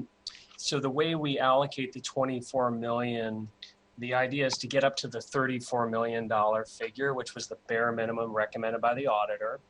The auditor said you should be spending between $34 million and $102 million on annual bridge maintenance. So we're spending about $10 million right now.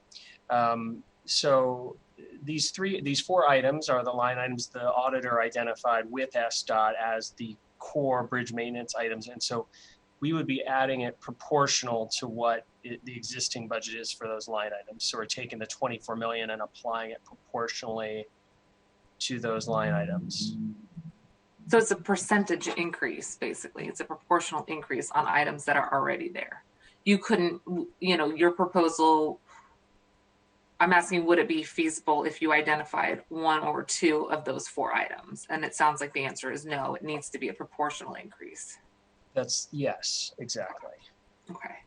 And then on the second page here, you mentioned some of the proposed revenue sources. And I'm just wondering if you have also had the ability to have conversations with the mayor's office about their interest in any of these items as well, specifically item 3 and 4.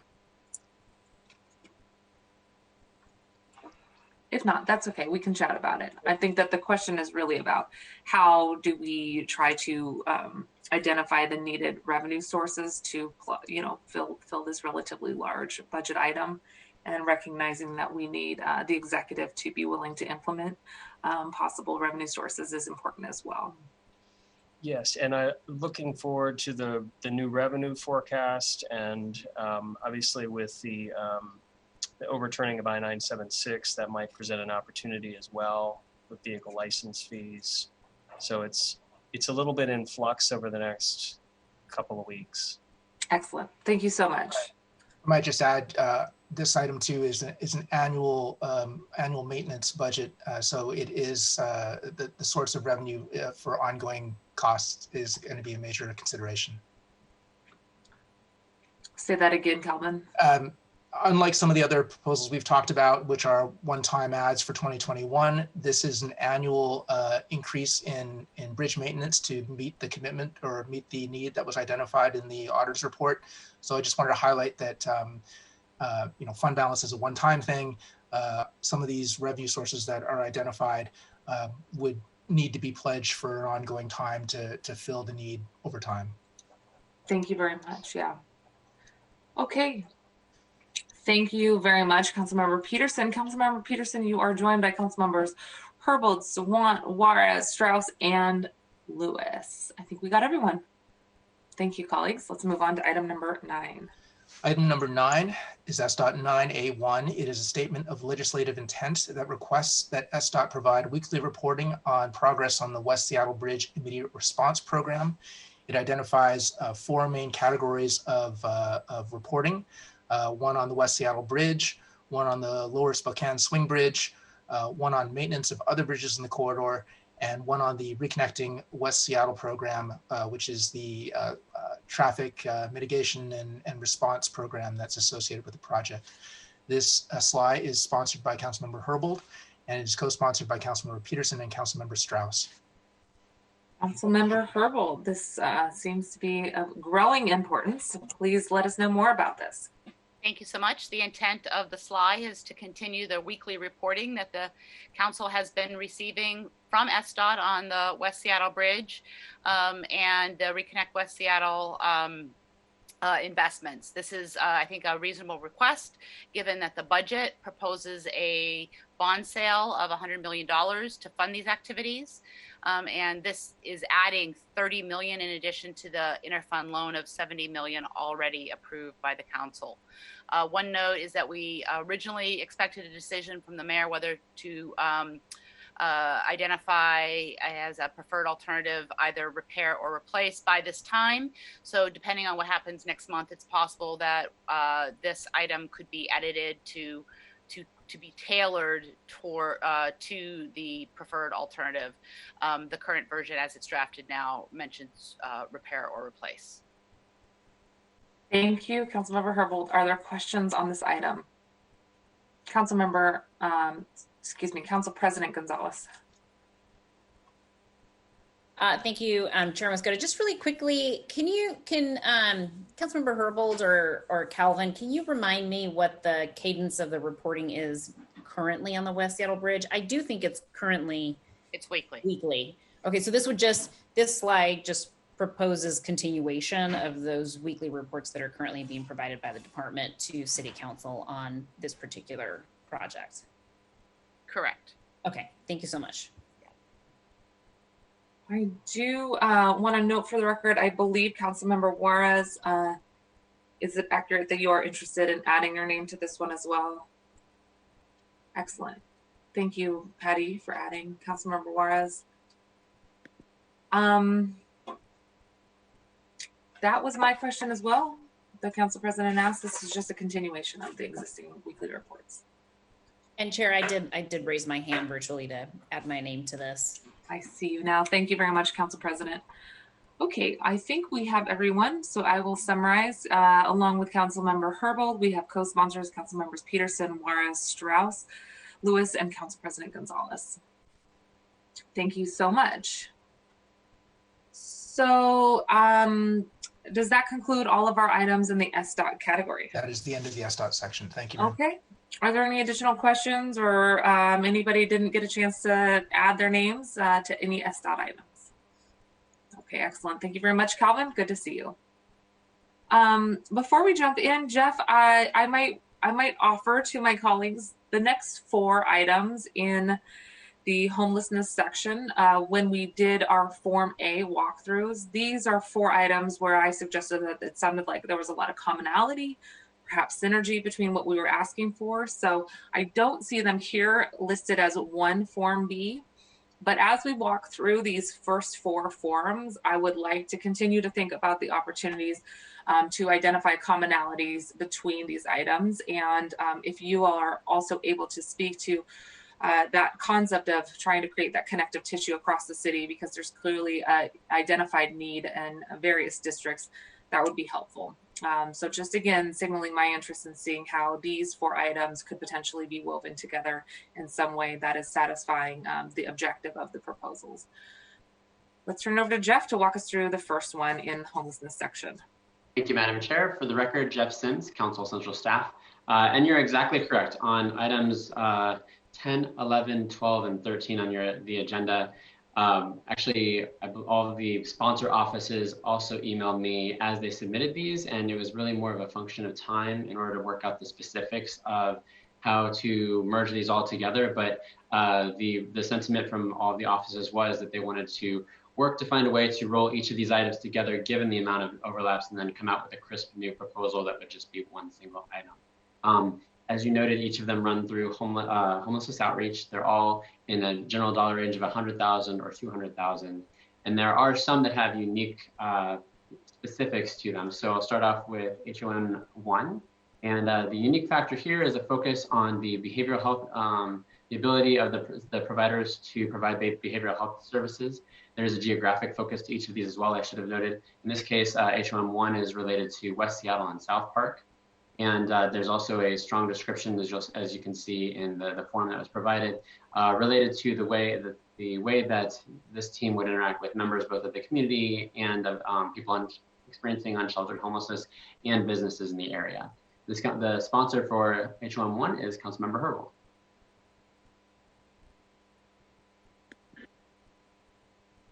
Please go ahead, Councilmember Herbold. Thank you so much. As you stated, Madam Chair and Jeff, I think there is a lot of potential to combine my proposed budget action with those of other council members. I think the important thing to focus on is that there is a really strong interest to have geographically focused, neighborhood focused outreach services. And I think the call for these services is really a testament to how much our neighborhoods and communities are understanding the importance of outreach as a critical skill set and service right now. Outreach is a compassionate response as people are trying to survive without a roof over their heads, and it's also a practical response as new neighbors are struggling to find ways to live side by side. Of course, outreach is not a replacement for sufficient non-congregate shelter space and affordable housing. And so it's vital that we continue to invest in scaling up these resources as well, so that folks living unsheltered have a healthy and safe alternative to living outside. Outreach, as we know, can help connect to other needed services such as LEAD or healthcare, identify the need for city services such as garbage removal, help encampment residents make changes to address safety or hazard concerns, and build relationships and provide information to encampment neighbors. There's a great need for this skill set in West Seattle and South Park. We're seeing an increase of people living unsheltered due to the pandemic and economic downturn. Because of the strains on mobility due to the West Seattle Bridge being out of commission, it's hard for outreach workers who are not stationed in District 1 to make it here regularly. I really appreciate the work that REACH has been doing to be present in District 1 at least once a week. I also want to signal that if we were able to work together to combine the proposals that various council members have for geographic neighborhood-based outreach, I would see that to be a really critical part of the proposal that we'll be hearing later from Councilmember Morales on the HOPE proposal. I don't want to call it a team. I think we're trying to move away from calling it a team, but that is the new approach to replace the navigation team. The thing that's really missing from that is the funding for outreach and flexible services that we just passed on Monday when we lifted the proviso on the navigation team. If you recall, we lifted the proviso on the old navigation team, funded a 8-person HSD staffing that does not do engagement on the street, but funds robustly outreach from our outreach partners who have been negotiating with the executive about this new approach. We don't have that complement for 2021 in the budget that we just passed for the remainder of 2020. And so I would ask that when we look at perhaps doing this citywide, but still with a neighborhood geographic focus for outreach, that we replicate the approach that we used in the budget proviso that we just lifted, and make clear that funding outreach also includes funding case management, funding access to housing navigators, funding the services of the diversion services that work so well when outreach providers have access to them, and some flexible financial services. Thank you. Thank you very much, Councilmember Herbold. Any questions on that? Okay, no questions on that. Appreciate you flagging how this could potentially, these geographic specific outreach efforts could potentially tie into a broader reframe on how we do outreach and housing and shelter placement. So we'll look forward to hearing more as we continue to discuss that today, and also as we hear back from providers and from the executive office. Thank you for flagging that that opportunity there. Makes me hopeful. Okay, I'll stop. I don't see any additional questions. We have, in addition to council members Morales and Strauss, a co-sponsor adding is Councilmember Sawant. Thank you very much, Councilmember Herbold.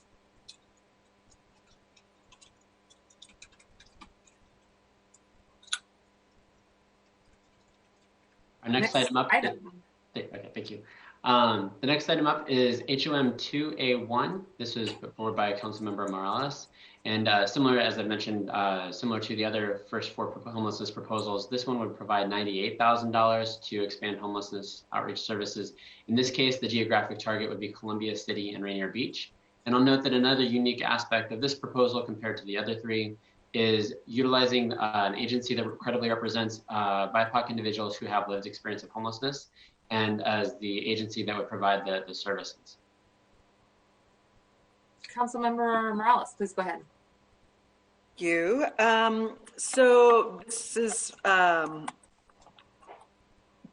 is an attempt again to address the need for neighborhood-specific outreach services.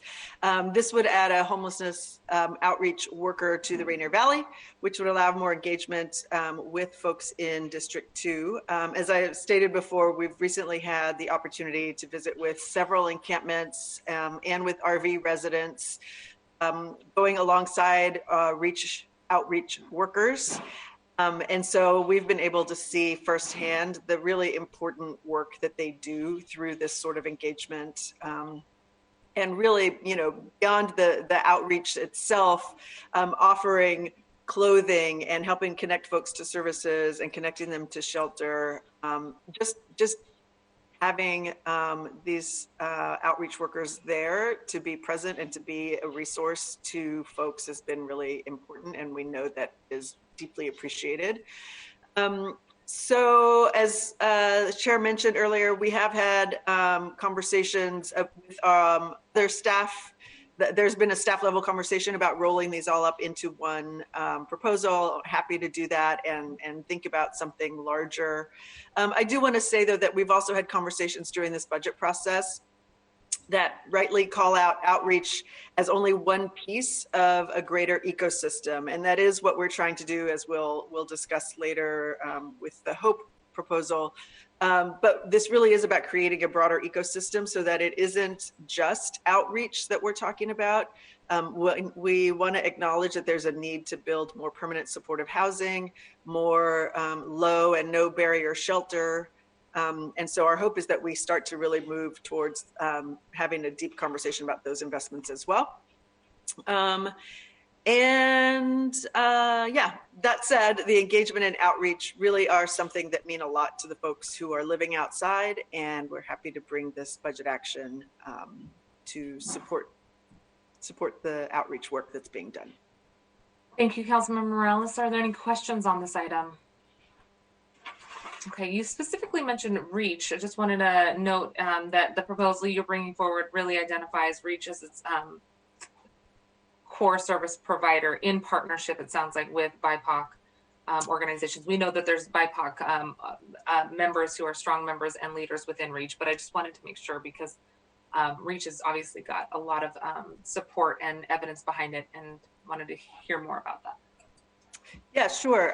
So we've, throughout these conversations, we've been talking with, for example, the Seattle Indian Health Board, with Chief Seattle Club, and we want to make sure that as we move forward, that we are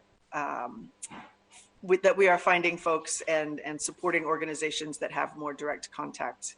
REACH is one organization, but there are others that are engaged in this work as well. Okay. Any additional questions on this? Okay. Thank you very much. I see Council Members Sawant and Strauss joining, along with Councilmember Herbold and Lewis. Excellent. Thank you very much, Councilmember Morales. Next item, please. The next item is HOM 3A1. This would add $220,000 general fund to HSD to increase homelessness outreach services in North Seattle. So in this case, the area of focus would be the Lake City neighborhood and overall North Seattle. And this proposed budget action is a little bit different from the others, in that it discusses having 2 staff that would be added in order to provide those outreach services. This is put forward by Councilmember Juarez. Thank you very much. Councilmember Juarez. Thank you. I'm glad that you characterized, Madam Chair, what we're dealing with here. I think it's no coincidence that items number 10, 11, 12, and 13 correspond with Districts 1, District 2, District 5, and District 6. That we are feeling the effects of the removal of the navigation team. Whatever the politics are, the need is still there, and it's a gaping need that we're finding more and more. We've been laser focused on community and outreach. So I want to just add one thing before I kind of go through my advocacy here. I want to caution that we really want this to be community-based, for the unsheltered people that actually live here, that have the resources, that have family, that are on a transit spine, that use our community center, that use our library, that use our food bank, our clinic, where they get their health care. A lot of our folks actually live here. So that is why I'm putting the focus on having a presence in the community. So you're not just deploying people from HSD from the south end up to the north end who aren't familiar with the community. Some of the best successes we've had in getting people into housing, the Tiny House Village, the McDermott House, is because folks like Aurora Commons, North Helpline, God's Little Acre, the Mennonite community, Lake City First, all know these folks because we feed them twice a week at the community center, at the North Seattle Library, the Lake City Library, at the Broadview Library. And I know some people don't maybe those of us that understand and know our unsheltered community, we know these folks. We see them all the time. And that has been our greatest success. Councilman Morales pointed that out too with Chief Seattle Club. That is the point of the kinship, that we see them, they know us, and the trust is already there. And that's 80% of it. And once you get to that point, you can meet people where they're at to get them indoors, to get their services without any judgment. So that's what we've been dealing with. And I've lived in this district, in this neighborhood, in the North End for 34 years. So let me just go a little bit into some of the wonky stuff of my script here, because I just want to make sure I tick off the boxes here or my staff is going to kill me. Yes, this proposal would add $220,000 to hire 2 individuals to work with community to provide de-escalation and crisis intervention. In Lake City and anywhere 80th up to 145th, community members on a volunteer basis have already organized and taken action to help their unsheltered neighbors. Through a grassroots efforts of residents, business owners, nonprofit leaders, and faith-based organizations, and a group of 30 community members, they're the ones that have proposed and came to us and worked with us in hiring 2 trained behavioral health workers to provide de-escalation and crisis intervention for folks living in the encampment, with collaboration from the nonprofit Build Lake City Together. We hope these social workers can be located or deployed immediately to the north to be on the scene and helping folks within minutes, because that's the kind of crisis we're dealing with now. This model could be replicated in other neighborhoods to provide help to those in need quickly. As I shared, community folks up here are already doing the work. 2 weeks ago, we met with our volunteers. They're already picking up trash, picking up needles, delivering food alongside of SDOT, SPR, and SPU as those city departments empty Santa cans, pick up trash, pick up needles, and replenish hand washing stations, etc. Just to name a few parks that in the last 3 months that have increased from 4 tents to up to 60, Albert Davis Park, the mini park on Lake City Way, 125th, Virgil Edward Parks, and now I've looked the other day and we have 6 new RVs. So obviously the need is there. Let me just move forward a little bit on some of the numbers or what we hope to see. So Lake City needs trained professionals to build relationships with folks living in these encampments to keep them safe during COVID-19 and help them when in distress. As I shared, Lake City has social services and outreach organizations and a strong faith-based community. Organizations that have supported this budget action include Bethany Community Church, the Refugee Artisan Initiative, East Lake City Collaborative, Jet City, Beyond the Bowl, Pierre Enterprises, Literacy Source, God's Little Acre, the Mennonite Church and Community, and many, many community volunteers. Last count was 30. So I'm here to share whether, and I have no problem joining my other brothers and sisters who represent districts, particularly districts 1, 2, and 6, because I think we're seeing hit the hardest because we have more space and more parks and more green space. And I haven't even listed all the parks. I've just given you the top 3 that have quadrupled in size since July. So there is a need, and I hope that you will join us, and I have no problem working with the other district representatives and maybe bundling this up together. But again, I just want to caution one thing. It's really important that we use the people that are already on the ground, who live here, who work here, who have businesses here, who are already doing the work. So that is my only caution. Thank you. Excellent. Thank you very much, Councilmember Juarez. I really appreciate your points. I want to add a few pieces as well. I think that there is a national trend, especially with COVID presenting itself in congregate settings, that there is a lot of concern, especially among those who are living unsheltered. And we know that from public testimony and from working with folks on the ground, those trusted community partners, that it's been really challenging because people are aware that COVID is spreading in those indoor areas. So nationally, I think we've seen more visible presence of folks who are living outside and unsheltered. And I think that helps underscore your point that we need those trusted community partners on the ground who have relationships, who know the neighborhood, who know folks in the community and how maybe to approach people in a more trustworthy way to make sure that they are not only building a relationship, but when there is space, ideally in non-congregate shelter settings, they're able to help them get in quickly. So I think that that's a really important point. I also think that, this is a phenomenon that we saw play out in the summer, and in June and July, we started to see more visible presence of unsheltered folks. And I think all of you who are providing these forms are recognizing that. And this was well before the navigation team discussion, which didn't go into effect until October 22nd.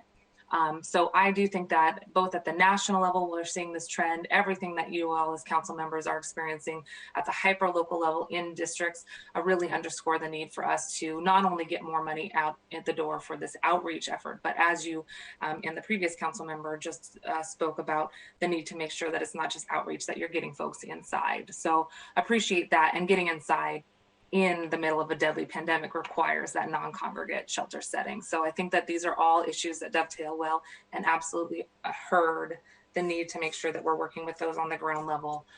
But this is definitely something that we've seen over the last 4 or 5 months, and not just over the last 2 or 3 weeks.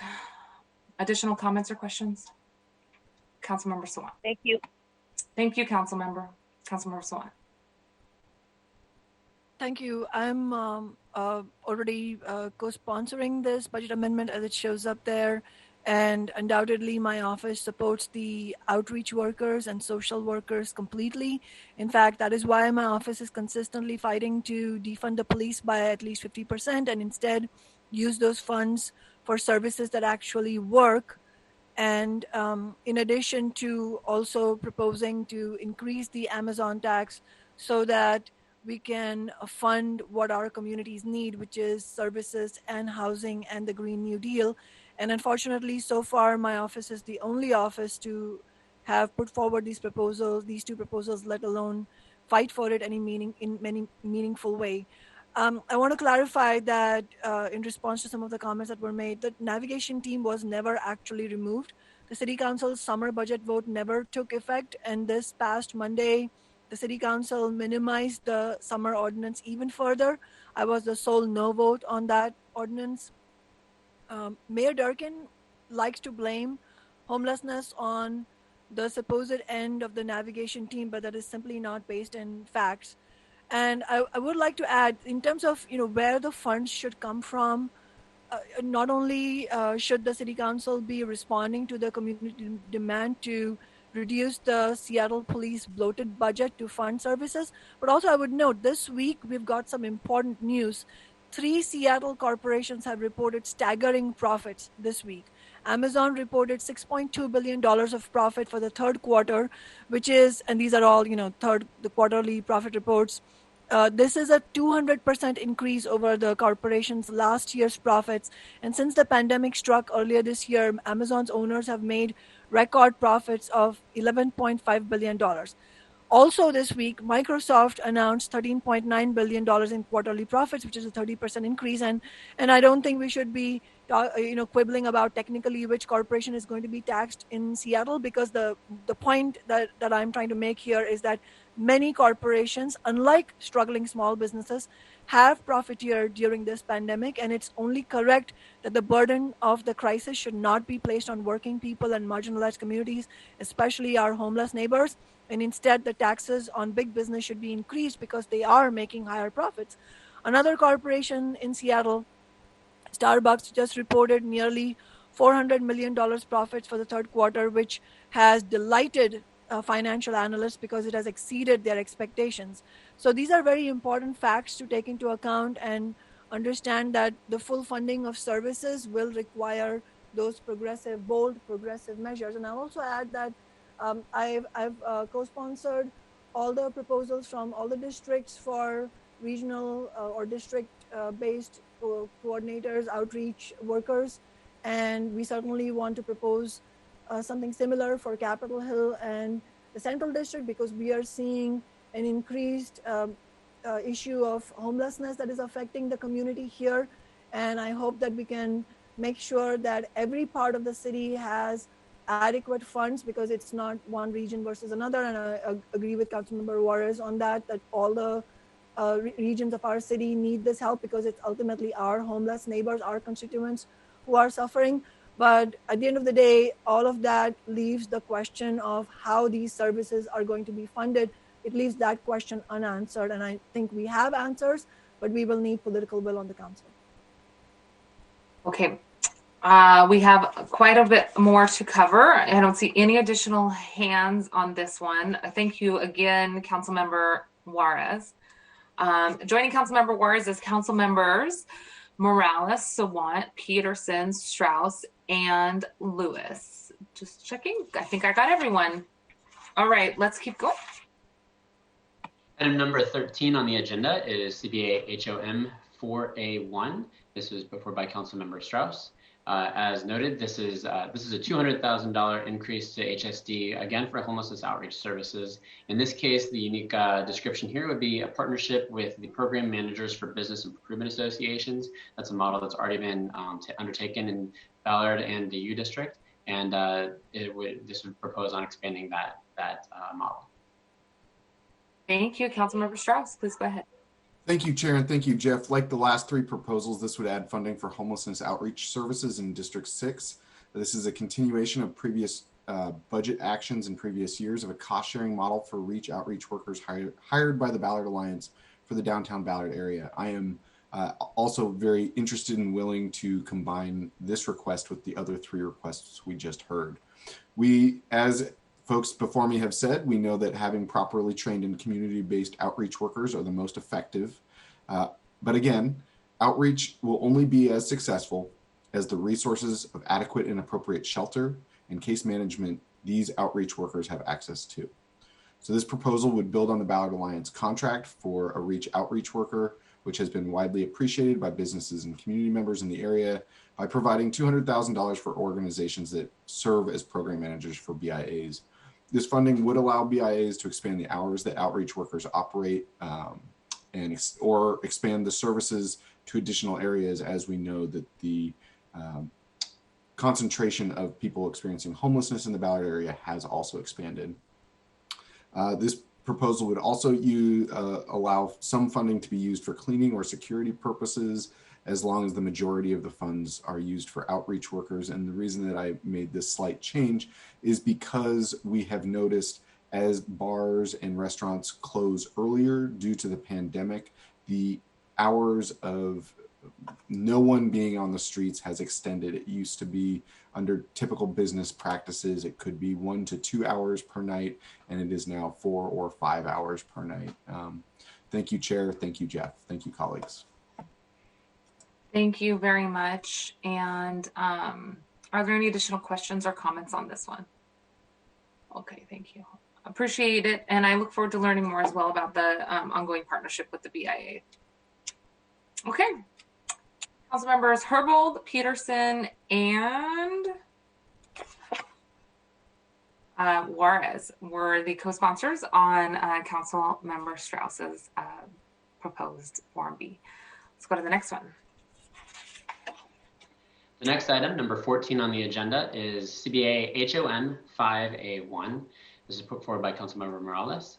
This creates what is called the HOPE team, which has already been alluded to, by cutting 3 FTE from the unsheltered outreach and engagement team that is proposed in the 2021 budget and the associated funding with those reductions, and then repurposing the remaining 5 individuals to different roles, and then also utilizing the funds that were saved by the abrogation of those 3 positions to expand homelessness outreach services.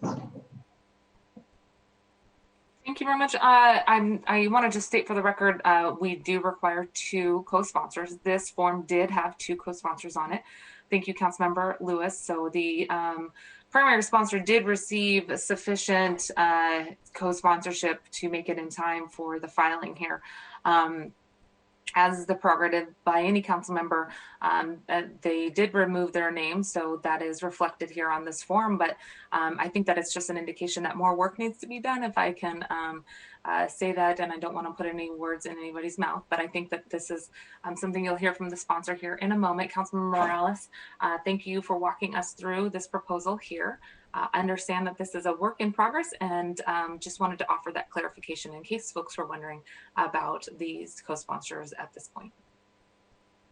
Councilmember Morales, would you like to add anything to this item? Yes, thank you. Sorry, it's lunch lady time again.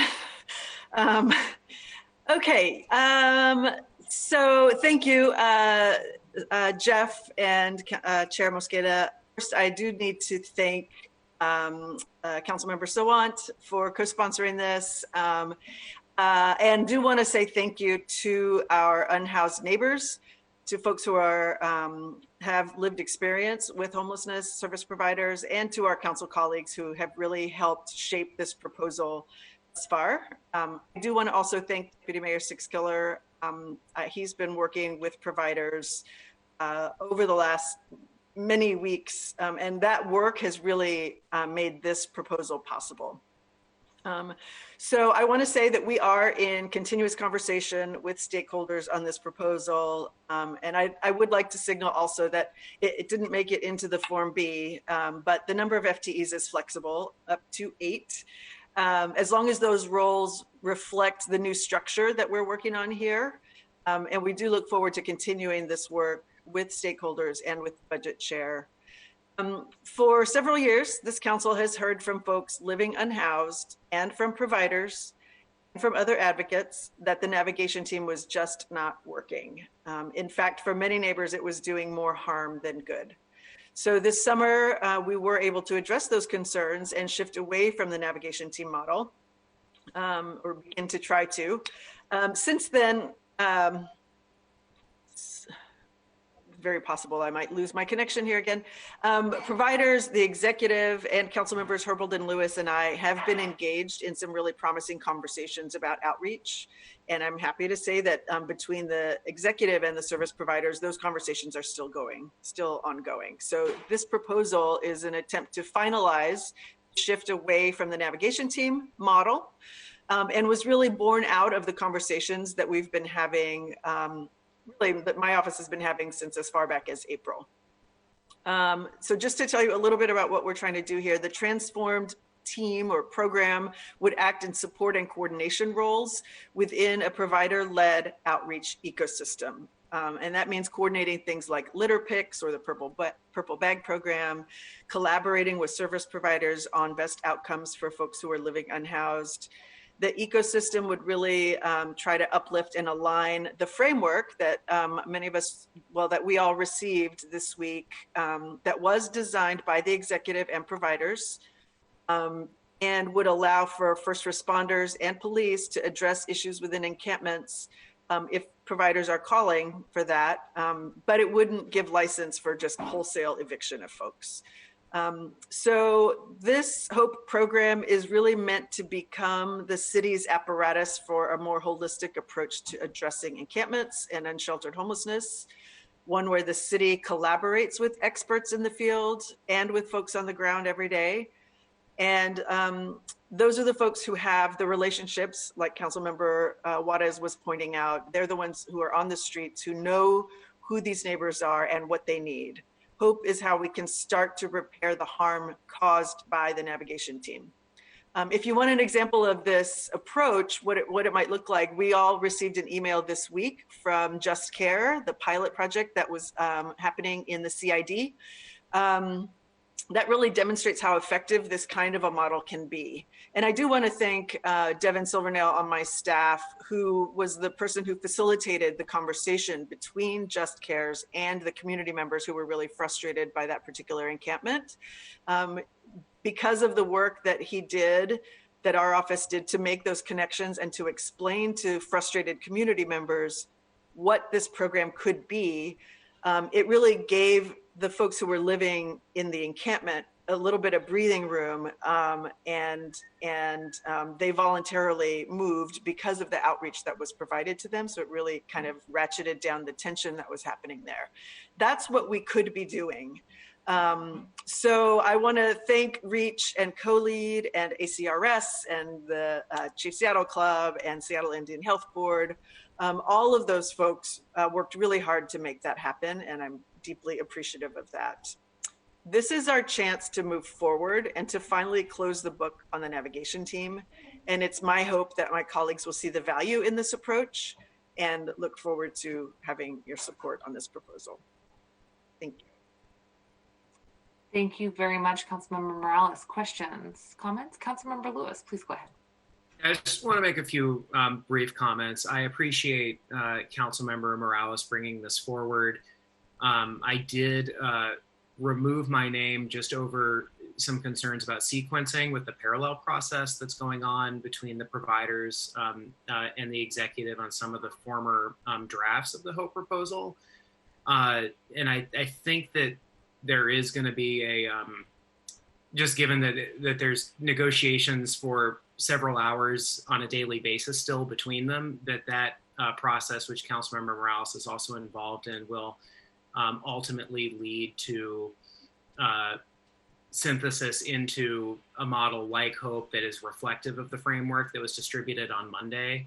I think one of the unfortunate timing things is that our budget process is not necessarily lined up exactly with those conversations, which have been fruitful and which the providers have been satisfied with so far in leading to material changes and progress in how the executive has perceived outreach and an acknowledgement on what needs to be done to change how outreach works to be moving towards this model. So I look forward to us continuing to push this through the budget process and hope that those two different conversations will be able to merge in the next couple weeks to inform each other. Because there is going to need to be legislation of some kind to reflect the new model of outreach. It is no longer acknowledged by anybody that just putting forward what has been presented in the default proposal from last month that the executive put forward, that is going to be the thing that we adopt. There will definitely need to be legislative changes. And it is, from the conversations I've had, looking like that conversation continues to lean towards a lot of what is manifested in the HOPE model.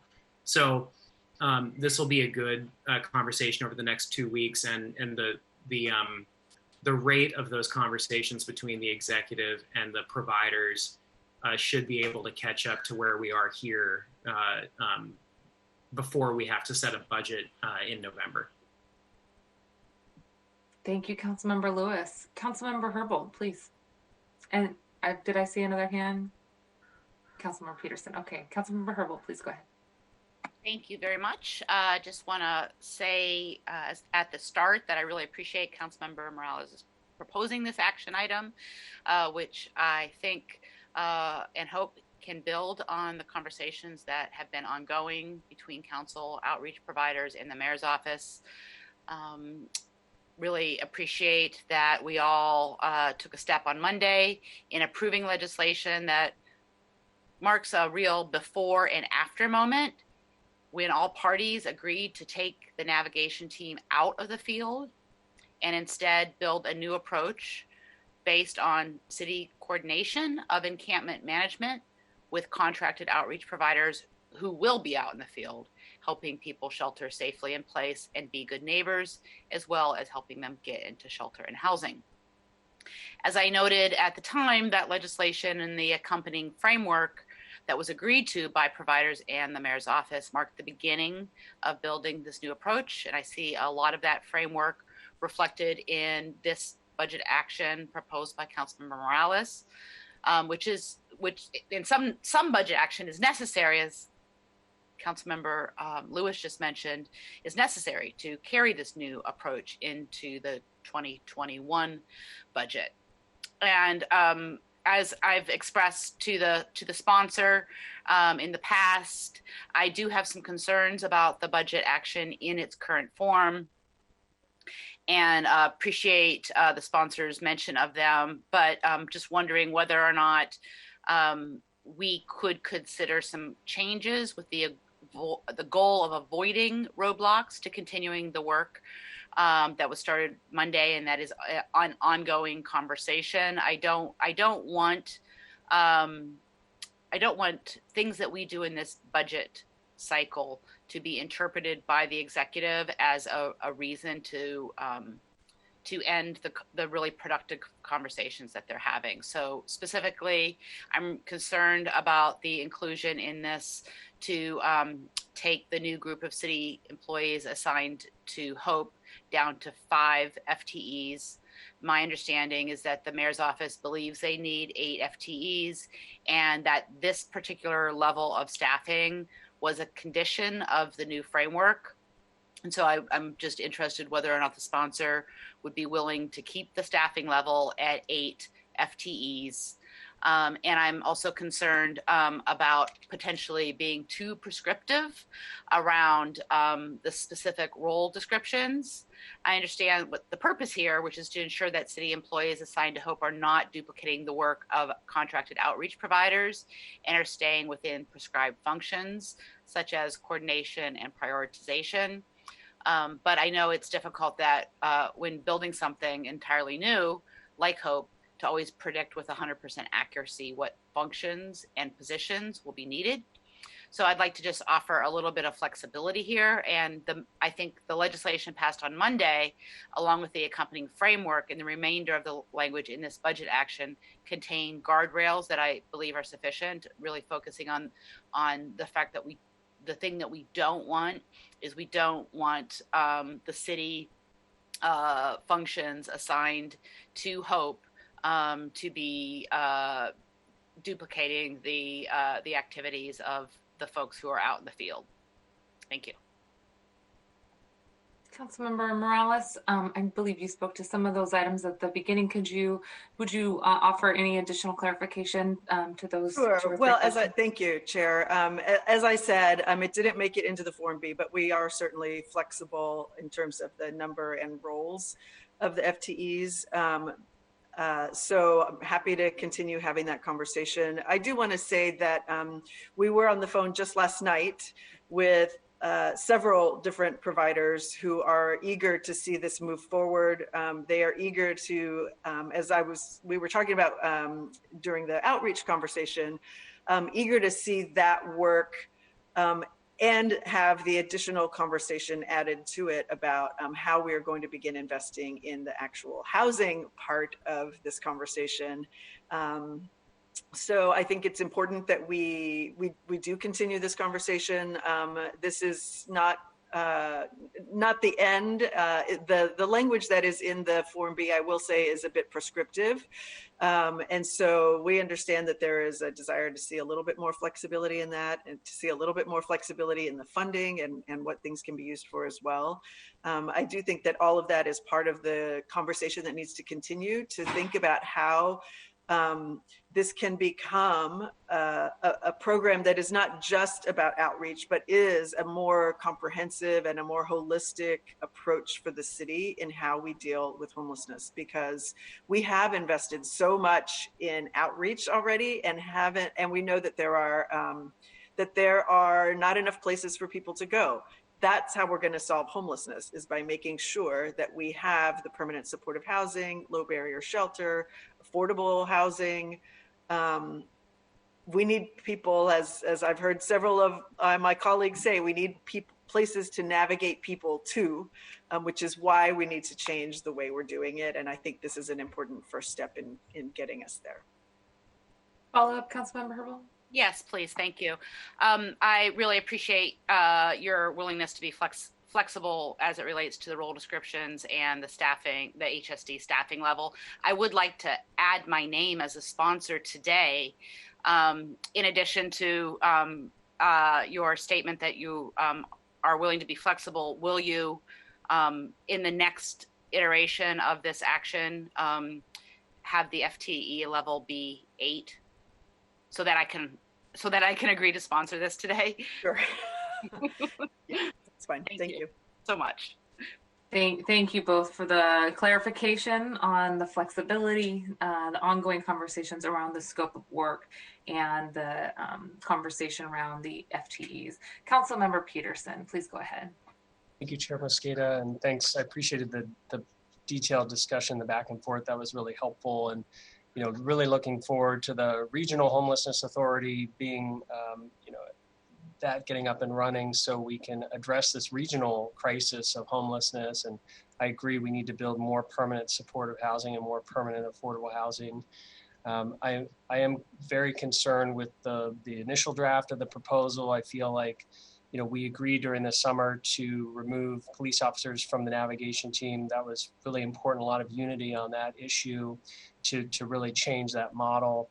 And then there was another effort to reduce the size and to refocus how outreach was done.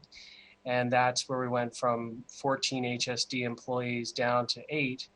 And so I feel like, that accord was just reached. We literally just voted on that days ago. And then I was viewing this as sort of, it could be interpreted as moving the goalposts right after the accord was reached. And I feel like we need more support and coordination and I want to lift up the work of our HSD employees who provide, who care about reducing homelessness and helping those who are experiencing homelessness. And that coordination effort's so important from the city government to be in the lead, so that we're tracking the information centrally. We're going to increase the trash pickup services, for example. There's a lot of moving pieces, and I want to make sure we have sufficient support from our Human Services Department. So, to me, 8 employees is too few to have, since we just cut it from 14, and I don't want to see it go in that smaller direction. Thank you. Thank you, Councilmember Peterson. Additional comments? I see Councilmembers Lewis and President Gonzalez. Councilmember Lewis? Thank you, Madam Chair. And I did just want to reflect that, given the representations made in the exchange between Councilmember Morales and Councilmember Herbold, I too am willing to be added at this point as a co-sponsor, given that new information on a subsequent draft of the proposal. I also just want to take a moment just to express my appreciation for Councilmember Morales and Councilmember Herbold's role in these ongoing, really difficult conversations to try to iron out the differences between the council, the providers, and the mayor to come to a path forward and break the impasse. It's been really great to have Councilmember Morales and Councilmember Herbold in the room on that to be doing that work, and it's manifesting itself in a process that seems to be moving forward very well. And just wanted to take a second to recognize their contributions. Well said. Thank you very much. Council President Gonzalez. Thank you, Chair Mosqueda. I just wanted to make a couple comments really quickly as to why I am adding my name as a co-sponsor here. I'll start off by saying thanks to Councilmember Morales and others working in the background to identify where the gaps are and how we can bridge the gap as it relates to what the city plans to do collectively with providers who we rely on to provide these critical services, and with the mayor's office, who's responsible for the administration and the operationalizing of whatever it is the policy direction is, and of course of the council members for helping us think about what the policy framework should be and what the strategy should be moving forward. So thank you to everybody who's been working on those particular issues, and really appreciate the flexibility of council members, even through this conversation in this public setting, to agree to signal support now for moving in this general direction, which leads me to my second point, which is that I think there's a lot a lot of emphasis placed sometimes on the Regional Homelessness Authority. I do want to note for the record that the navigation team services were never slated to be transferred over to the Regional Homelessness Authority. There's a reason for that. The reason for that is because the county didn't want to take on that model that did include law enforcement on it, given the voluminous amount of literature that exists in this particular space that clearly tells us that having law enforcement working hand in hand with social service providers on doing outreach work is counterproductive to the ultimate goal of actually transferring and transitioning people from outside to shelter or to other permanent or temporary housing options and interventions. And so I just want to make sure that the record is clear that the Regional Homelessness Authority was never intended to house the navigation team. They are intended to absorb many other aspects of our homelessness outreach efforts and our strategies and interventions generally. That does not absolve, of course, the city from the need to continue to do outreach and services in this space. And I think ultimately it's important that the city council signal to the public and to the mayor and to our provider partners a general direction in which we are headed. And I know that there's been conversation here about how many bodies should be doing this work. And I hope that we're equally focused on what the work should be substantively, in addition to how many people should be doing this important work. And so I think it's important to make sure that the council is providing Councilmember Morales and others who are working on this issue with the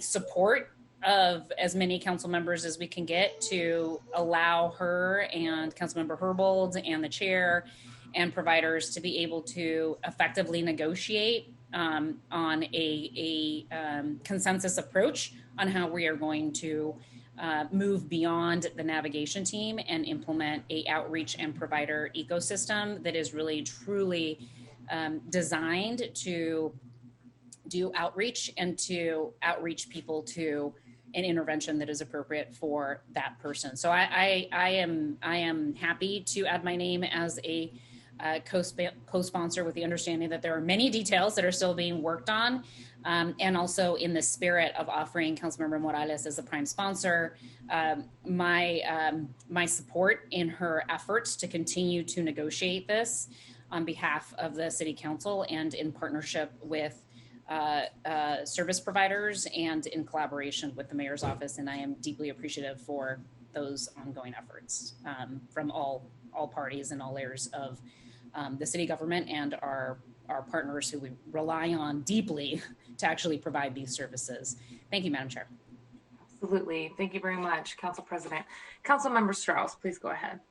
Thank you, Chair. And Council President, you summarized the remarks that I was going to make in a better way than I could have, just to say signaling directional support for this proposal, understanding that there are many details to be ironed out. And Councilmember Herbold and Councilmember Lewis, your comments, questions, and answers provided also made me feel comfortable signing on to signal that this is a direction that we want to go and that there are more details to be ironed out. So thank you, colleagues, for all of your work on this. Thank you for the Mayor's office for continuing to work on this and for everyone getting to work together because we need to work together to solve this crisis together. Thank you. Thank you very much. Are there any additional comments on this item? Okay, I am going to offer as well.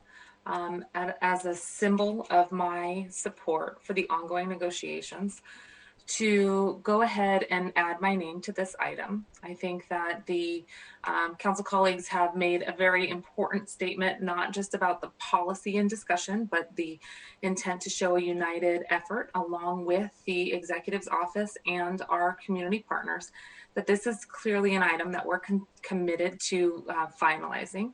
I want to underscore the importance of the discussion today, which identified not just flexibility on the number of FTEs, but a real interest in making sure we get the scope of the work right, that this is not just about outreach, but it's about that throughput into stable housing, if I understand, and a lot of details yet to be worked out, but indicating my interest in making sure that this core issue, this core component of the budget continues to have the support for the ongoing negotiations. I want to echo my appreciation for the prime sponsor and for all of you who have been engaged in this conversation over the last few months, and also to the mayor's office, mayor herself, and Deputy Mayor Sixkiller, along with the providers. So we do look forward to hearing more about what the potential details are, but I think that showing that we want to come together and identify a path forward that is evidence-based and it really includes these harm reduction models. And as other council members have already said,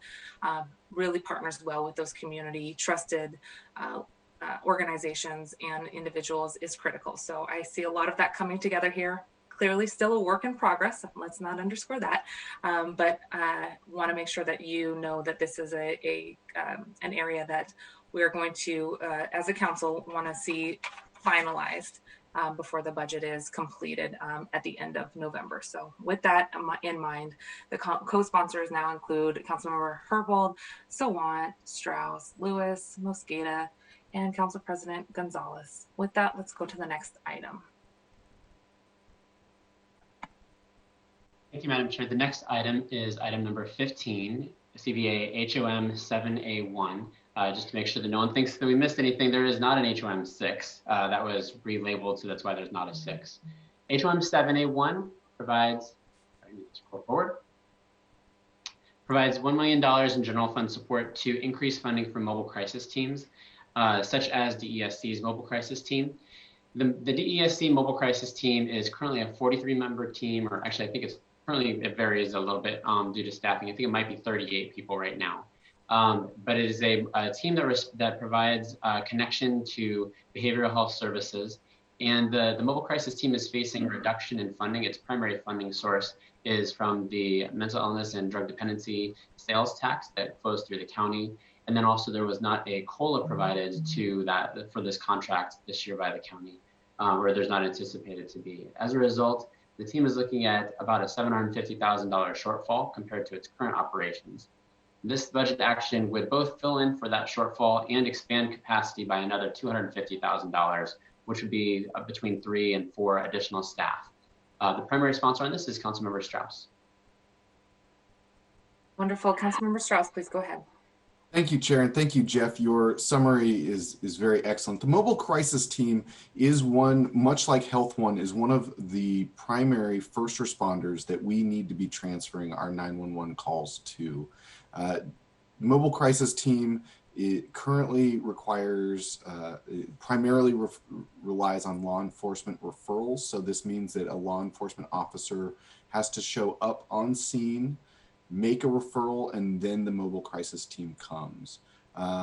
So beyond the fact that they have a shortfall, this is a budgetary shortfall. This is the very type of program that we need to be investing in to scale up so that we can transfer the areas of responsibility of our first responders to having the most appropriate first responders show up in a timely manner. So as Jeff mentioned, the mobile crisis team is a 43-member team, including mental health professionals and substance use disorder professionals.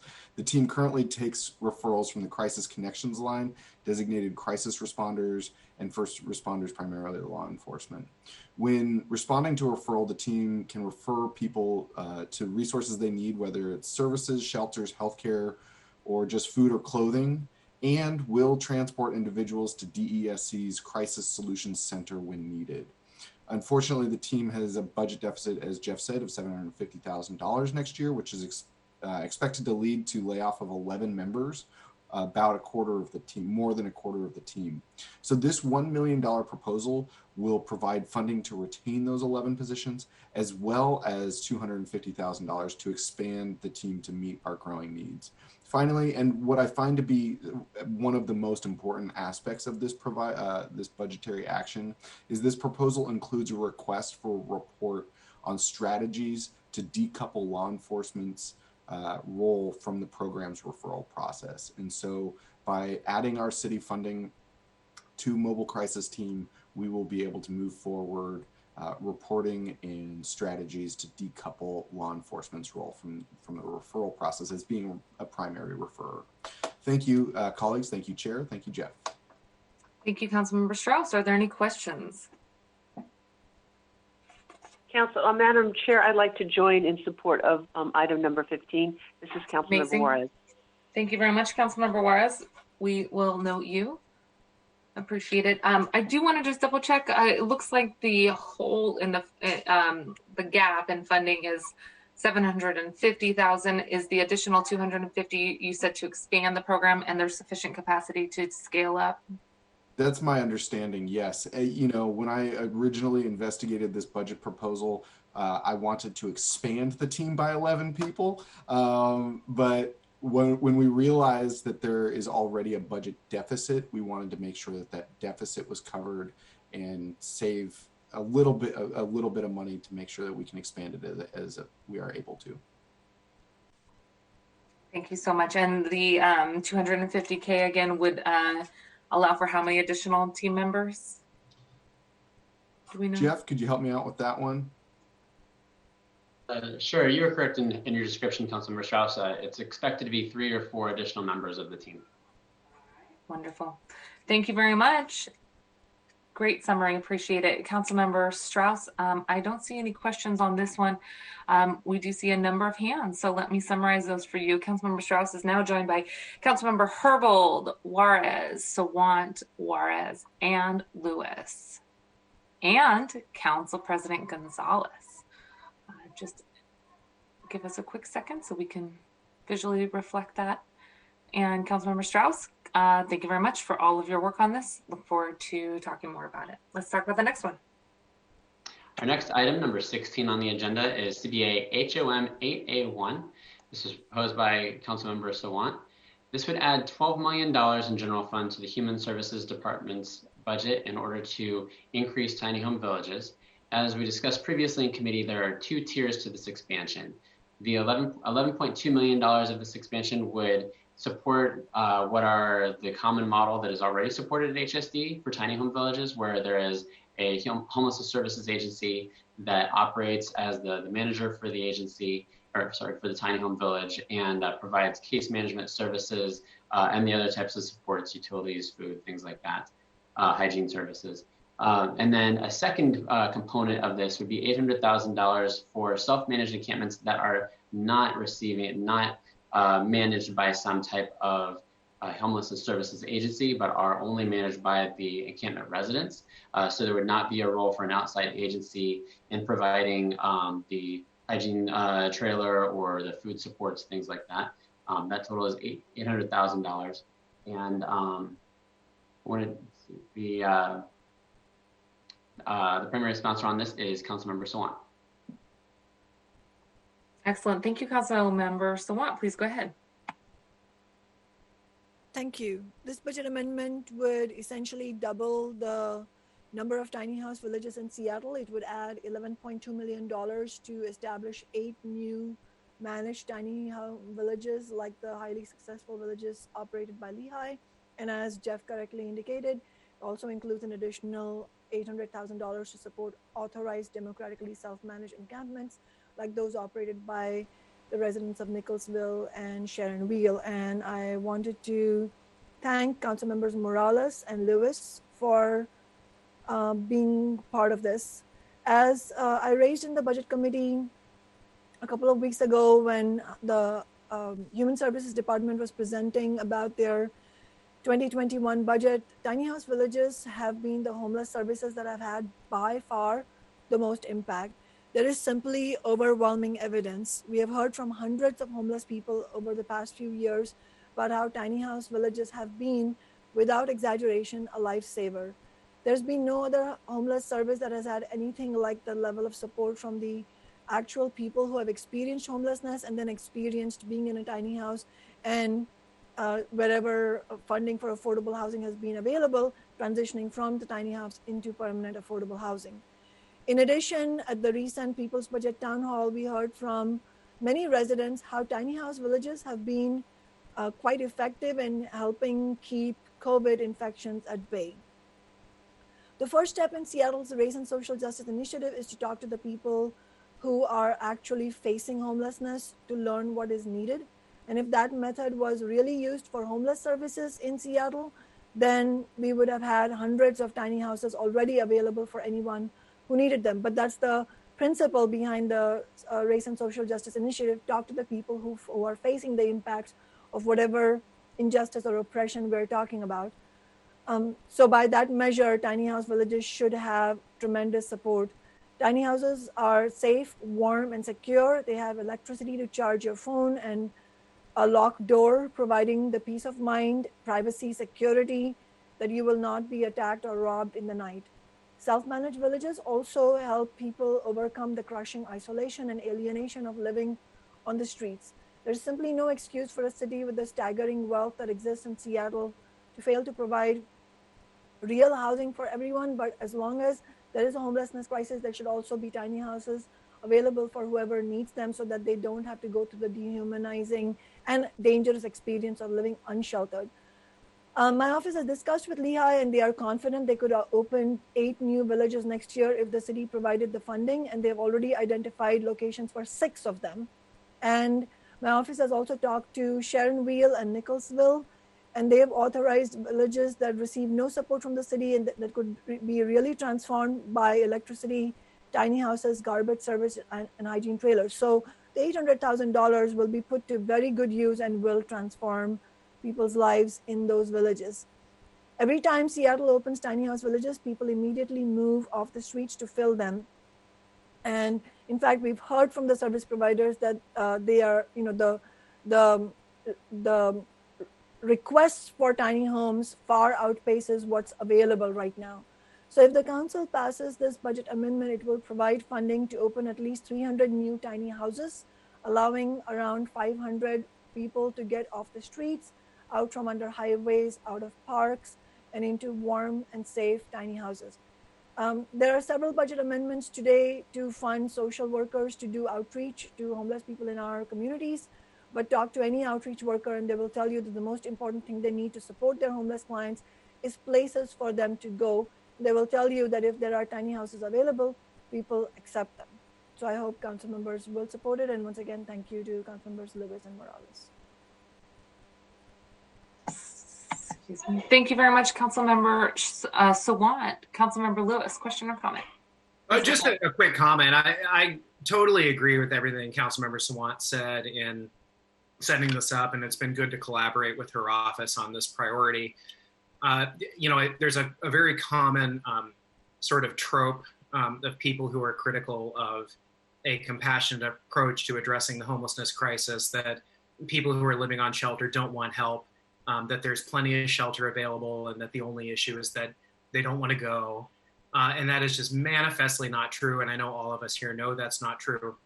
And there's no better evidence of that than tiny house villages. In addition to the universal opinion of service providers based on their experience that tiny houses are highly in demand among the folks who they provide outreach to. I have heard the same sentiments expressed by business improvement area directors, police officers, uniformly among anyone who has been having any interaction with unsheltered people. They can confirm that tiny house villages are highly in demand, and that, yes, there can be high rates of refusal of mats on floors or congregate shelters in the middle of a pandemic, because people have agency and people weigh their choices and people weigh what is best for their health and safety. And tiny house villages deliver on all of those factors. And we really need to be structuring a policy that is centered on what do our neighbors who are currently living on sheltered need, what do they want, and what will they accept offers to? And tiny house villages check all those boxes, and we should definitely be adding more. I do just want to briefly flag, my hope is that we not put ourselves in a position where tiny house village expansion competes with scaling up hoteling as a potential intervention. It's good from everyone that I've talked to in the provider community and beyond to have a diverse portfolio of offerings. And there are some potential advantages to hotel rooms. And of course, hotel rooms are also a highly desirable intervention as well. So I do want to make sure that as we go forward, we not be put in a position where we ratchet down the commitment and the request to expand hoteling in order to accommodate the tiny house ad. But that we do both at the same time to increase the transitional shelter capacity to meet the crushing need that we're seeing in the city. Well said. Thank you very much. Councilmember Sawant, anything to add? Okay. Thank you very much. Councilmember Sawant is joined by Councilmember Morales and Councilmember Lewis. Thank you. Let's go to the next one. The next item on our agenda, number 17, is CBA HOM 9A1. This is sponsored by Councilmember Peterson. This would impose a proviso on $1.65 million of ESG funding to use those funds for a temporary tiny home village in the U District.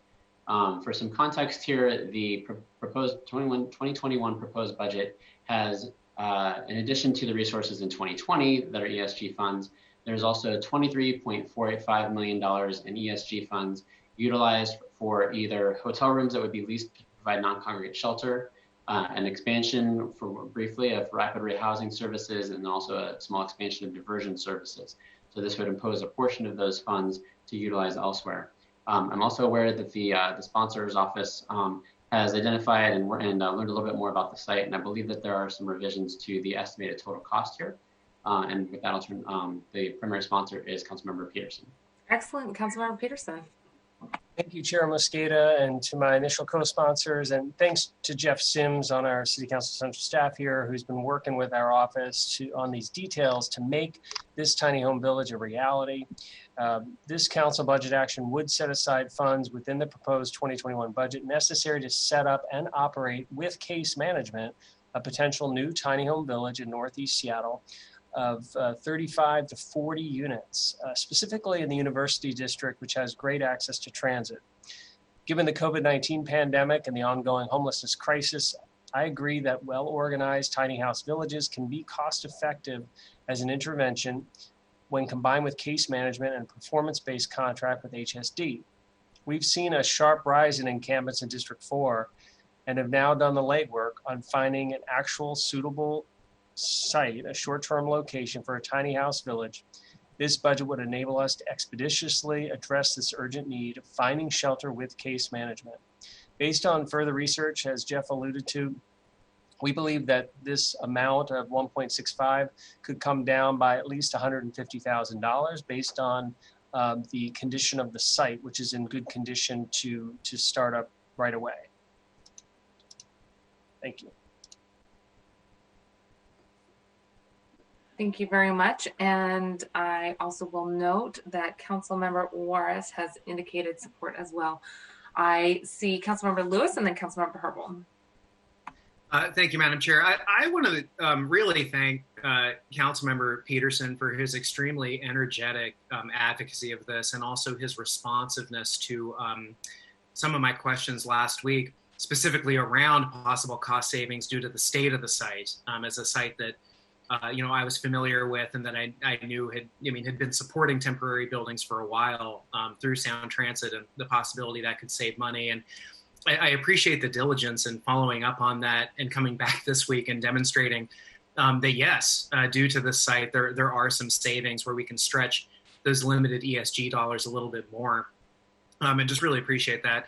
I also further just want to make a point that my office has been receiving a lot of emails about this project from people in Councilmember Peterson's district who are organized. And I really just want to say, at a time when we are getting lots of constituent emails about homelessness, and those constituent emails are not always framed in compassion for the people who are living unsheltered and who are facing this, that Councilmember Peterson and his office and with his team did outreach to a lot of concerned neighbors to really direct that energy in a very positive and compassionate direction in advocating for this policy. And that it is having a material impact where we are being lobbied by constituencies that do not always lobby us for a tiny house village. And I really appreciate that. And just also the groundwork on like the maps and the plans that were distributed in Councilmember Peterson's newsletter of what it could look like to put it in. And I think this will be a great site and a successful site for a tiny house village, and happy to support this. Thank you very much, Councilmember Lewis. Councilmember Herbold, please go ahead. Thank you. I would be otherwise very excited to support this proposal. I am really concerned about the suggested source of funds, though. As it relates to the suggestion, I'm concerned that dipping into funds that are intended to lease hotel rooms, that's part of the mayor's proposed sort of throughput approach to address moving folks off the street into leased hotel rooms. I agree that tiny home villages are also a very attractive and desirable place to go from the street, just like hotel rooms. I'm also concerned that the other pots of money here are things that I am either I've historically advocated for, or I'm currently now in this budget advocating for. The $9 million for rapid rehousing in the 2021 budget is not sufficient to meet the need, and there are people who are receiving rapid rehousing vouchers right now who will become homeless because of the length of stay people are experiencing on the rapid rehousing program. And so I actually have a budget proposal to expand rapid rehousing above this $9 million. And then finally, the homeless diversion funds are funds that I've been advocating for. We haven't had a centralized homelessness diversion fund for outreach workers to access or for the NAV team to access. This was a central recommendation of the city auditor several years ago, is that the navigation team should be able to access the diversion fund. Last year, the city worked to get the navigation team trained on how to access the diversion fund. And just as they became trained for accessing the diversion fund, the centralized diversion fund was depleted. So there were no dollars to access. And this proposed budget corrects that. And I think it's a really important engagement intervention for folks who are living outside. So again, support the effort, concerned about the impacts of these identified funds to address other needs that I've been strongly advocating for. Thank you. Councilmember Peterson, please go ahead.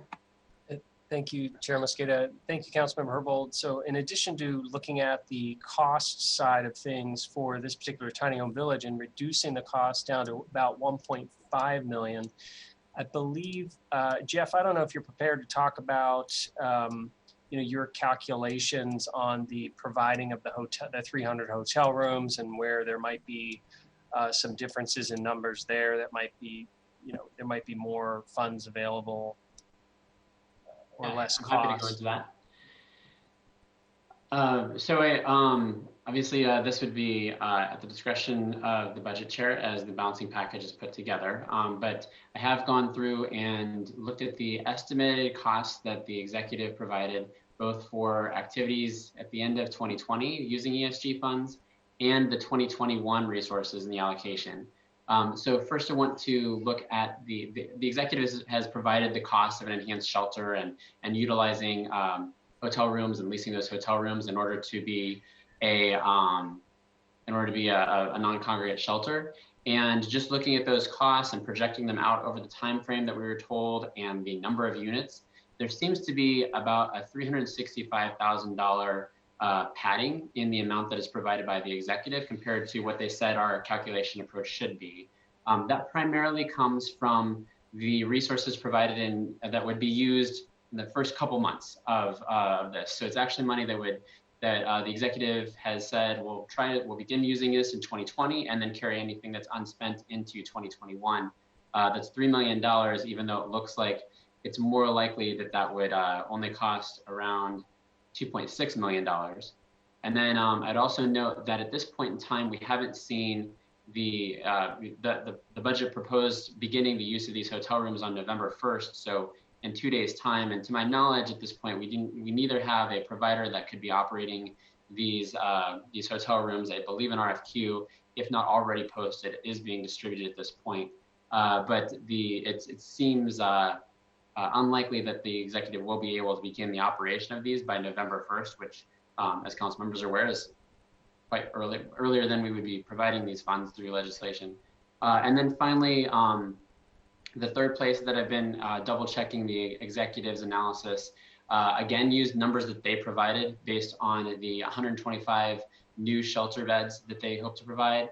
And just using the numbers that they provided and multiplying it out, it seems like there is an overestimation of about $270,000 for that project in 2021. Those would be general fund dollars. So if you add all of that up together, that does open up a substantial amount of space that a proposal like this could be supported. Most of them are ESG funds, which have limited purposes, mostly related to homelessness. And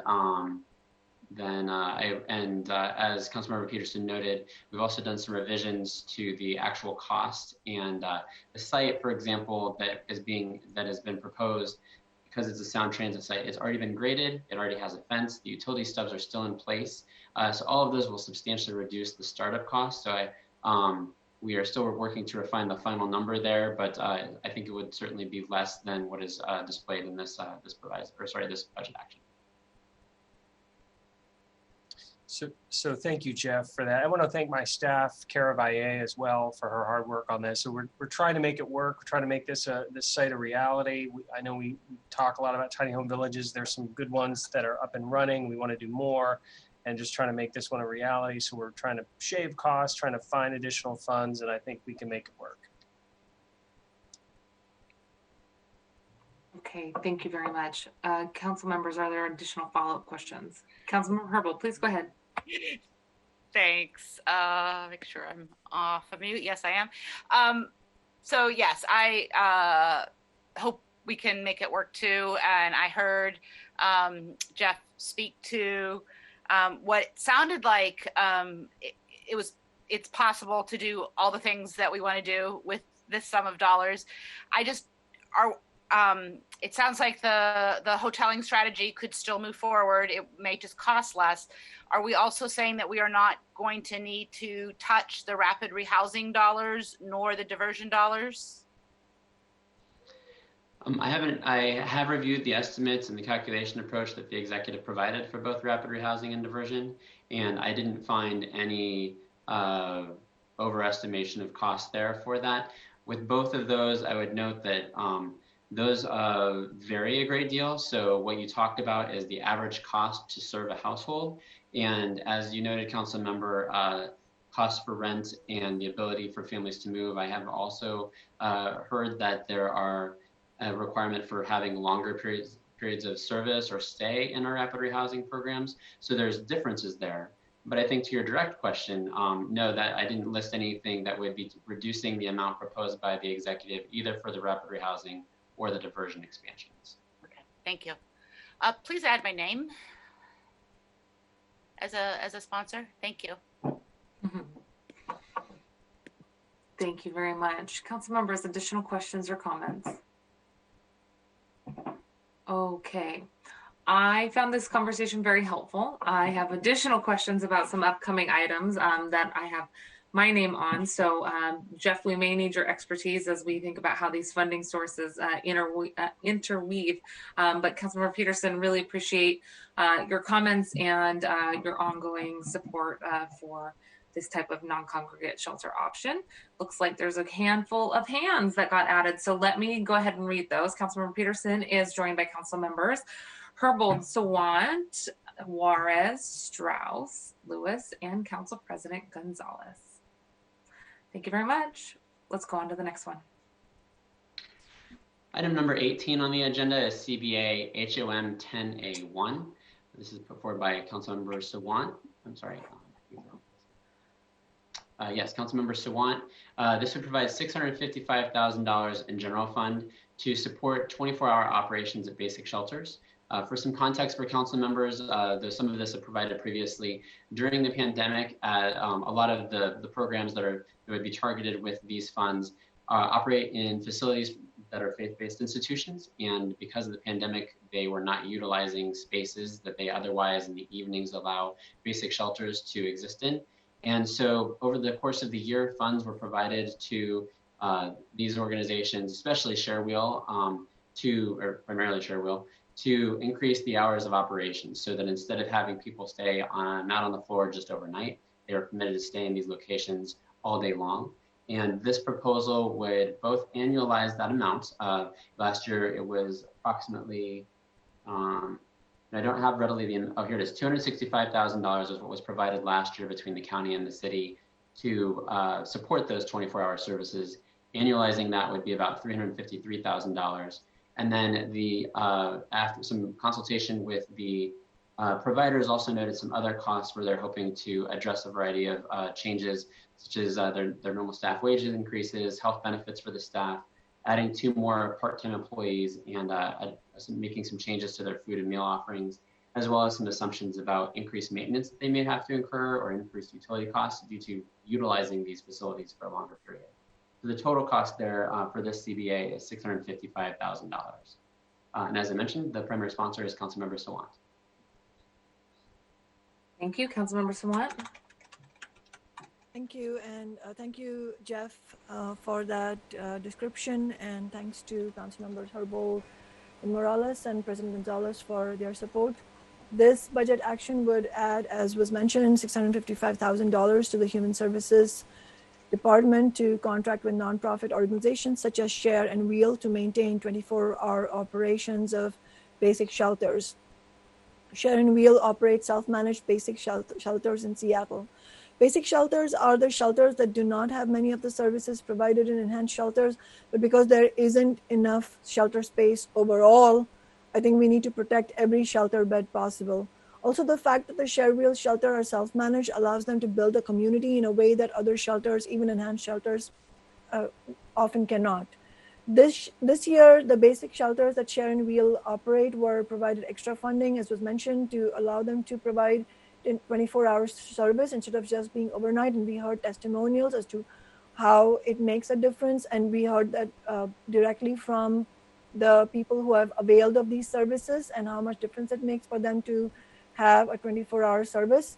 And we also know that it is essential, especially now, to help keep people safe during COVID. But even without COVID, we know the 24-hour shelter is a huge improvement compared to having it overnight. I mean, for housed people, it is like imagining not being able to go home during the day or even to use the bathroom. The residents are fighting to maintain 24-hour operations for the 4 share shelters and 1 wheel shelter in 2021, and this budget amendment would make that funding possible. Thank you, Councilmember Sawant. Additional comments or questions? Okay, I am not seeing any comments or questions. I wanted to ask, when we were talking about this last week, if I remember correctly, Councilmember Sawant, the question was whether or not this $655,000 amount was just for 2 sites, or was this what would the amount be for overall across the city? Jeff, did you get a chance to look into that question? Yeah, my understanding is that this does not talk about just 2 sites, because the nature of how Share and Wheel work with these faith-based institutions is that there's a rotation often, so they don't stay in one facility at all times. But this is intended to encompass the entirety of Share and Wheel's operations during across all of their locations. Okay, great. So it is $655,000 total to be able to convert these basic shelters into 24/7 shelters. I shouldn't say basic. I guess I can say basic. These are basic shelters, correct? Yes, you'd be correct, council member.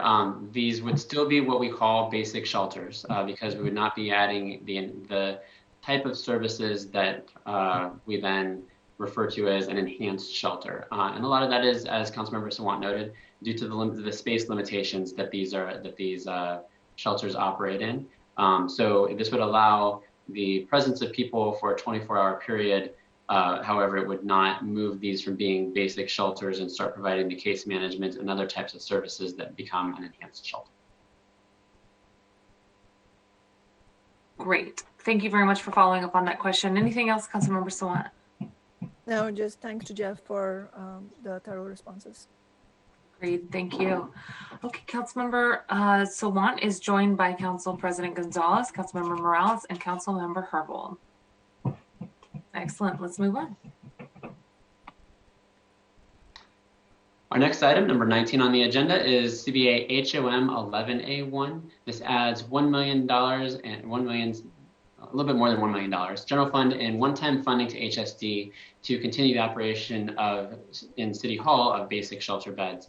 As council members are, I believe, aware, there was a substantial amount of funding over the course of 2020 that has allowed for the de-intensification of shelters in order to increase social distancing and provide other types of protections, as well as the equipment necessary to, such as PPE or masks, things like that, for the staff and residents. And as a result of that, many of the expanded spaces that have been used to spread out the existing number of shelter beds or and other types of modifications are going to be able to be returned back into locations. In particular, though, there will be a new location opening in SODO. I'm not sure how many council members may have had a chance to explore this or be taken to it, but this is where the majority of the programs operated by the Salvation Army will be moving to. It's going to be a staged move. Initially, though, the shelter that has been operating in City Hall would move to that location. They've also been, the City Hall shelter, I just want to note, also many of the individuals that normally utilize that shelter have been staying in Fisher Pavilion during the pandemic. All of these Salvation Army programs will be moving to the SODO shelter then. The county's programs that are also operated by Salvation Army, like in the King County Administration Building, for example, will eventually, it's a stage, not everybody moving all on the same day. Will we move there? I understand there's other plans for this facility as well. With that, then the city would not be continuing at this time to provide the shelter beds that are basic shelter beds in City Hall. And so this proposal would continue that funding. And the proposal right now from the executive is that the City Hall shelter would be maintained as a storm shelter or as a surge shelter. We've seen for both of the last 2 years, actually, when there's been snow and especially extreme weather, there's been expansion. Usually we've been utilizing facilities at Seattle Center to have some additional basic shelter space so that individuals that are unsheltered can come inside. That's what the executive plans to use City Hall for currently, but this would actually support the continuation of the basic shelter that has been operating in City Hall. The primary sponsor of this is Council President Gonzalez. Thank you. Council President Gonzalez. Thank you, Chair Mosqueda. Just really quickly, over the past year, HSD's use of City Hall as an overnight basic shelter facility has been a welcome addition to our city's shelter infrastructure across the city. In this year's budget, of course, this funding was not included. And I understand that the motivation for this budget reduction is HSD's belief that they will be unable to identify a provider to operate the shelter. As Jeff just mentioned, the current operator will be moving their operations to the new SODO site, and as a result, may not have capacity to continue operating the City Hall shelter. My office is going to continue to work with Council Central staff, service providers, and HSD to identify whether there is any possibility of identifying an interested operator for this additional shelter capacity. If it does, however, become clear that this funding will not be needed for the City Hall shelter, then it's my understanding that even without this funding, as Jeff just mentioned, HSD does continue to intend to use City Hall as a flexible surge shelter space to provide additional emergency shelter beds during cold weather events this winter, similar to the ones we have experienced in the past 2 to 3 years. So there's some flexibility here and a little bit of work that needs to happen. But my hope is that we'll be able to realize this funding in order to continue to bolster the city's shelter infrastructure through the use of a city hall facility. Thank you, Madam Chair. Thank you, Council President. Councilmember Herbold, please go ahead. Thank you so much. I am indicating my co-sponsorship of this item. Thank Madam President for bringing this forward.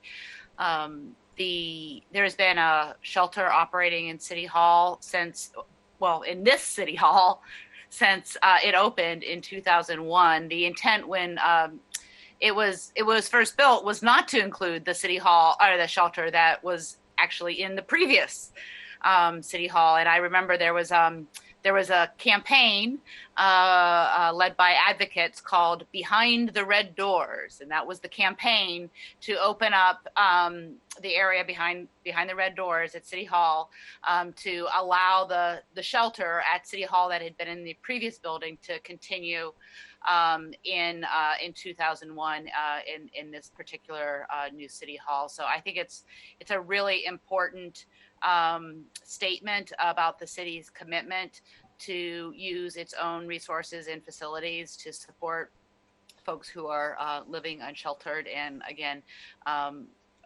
was until I saw Madam President's recommendation to include this, I had no idea that there was a plan to end it.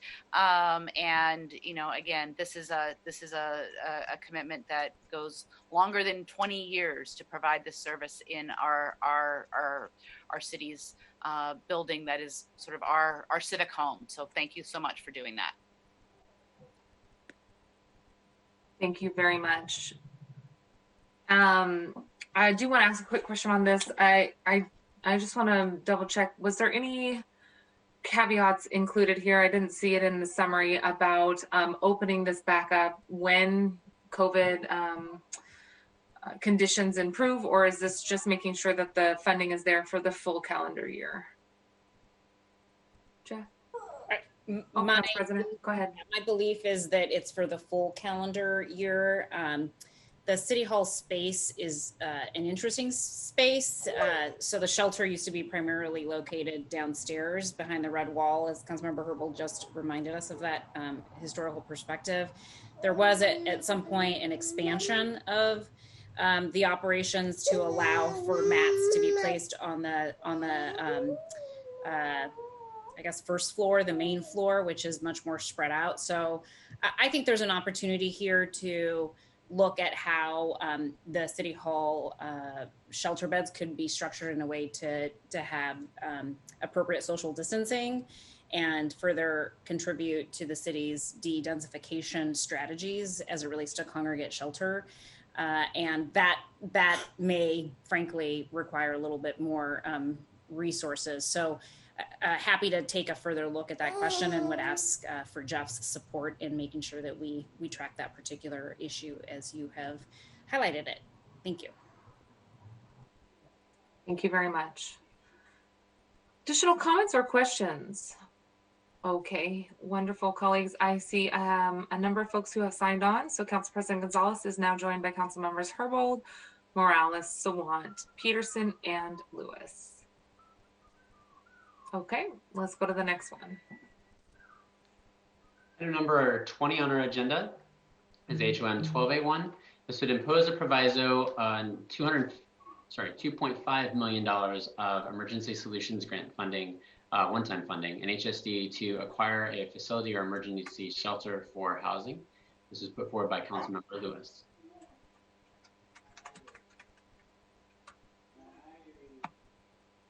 Thank you very much, Councilmember Lewis. Please go ahead. We can come back. Oh, there you are, Councilmember. Yes, getting to the little mute button was hard there for some reason. No problem. So, this is a proposal similar when we were here last week talking about this that Councilmember Sawant had put forward, and I appreciate working with her office on this. This is really a joint proposal from us. If there's an ability to jointly primary sponsor, that would be appropriate here. But we've both been talking to the same folks at Lehigh who are interested in exploring a way to use some of this ESG money to acquire a hotel or some other facility for transitional shelter and then ultimately permanent supportive housing.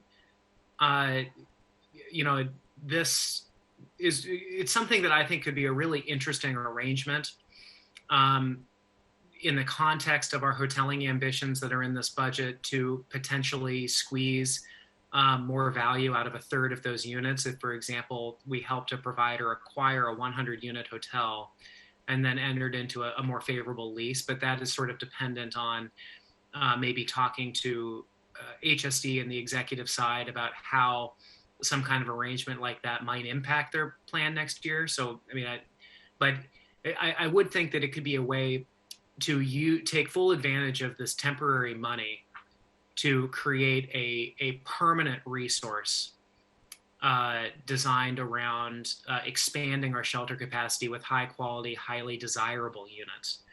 And, from talking to some providers, there are very detailed and thoughtful proposals about how this could be done and be done quickly with hotels that are sort of a turnkey operation where we could get people inside very fast. And also potentially with more long-term reliability, because we wouldn't need to be in a position where, a lease expires in 10 months or there's pressures for tourism and travel to resume.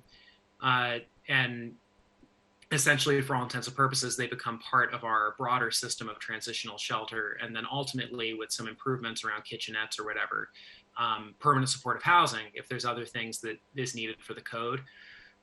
That could be particularly attractive, given that, as we know from a lot of work the provider community has done in analyzing the costs, they cost about $320,000 per unit to build affordable permanent supportive housing.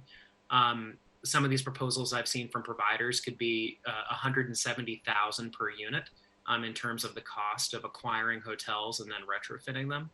So I think that this is a creative way to use this money to build lasting change. And, I do think there's still some conversations that need to happen on the executive end in terms of appetite for implementing and pursuing this. I know that King County is putting a lot of resources into acquiring hotels through their sales tax and bonding program as well, and there might be some room for collaboration there.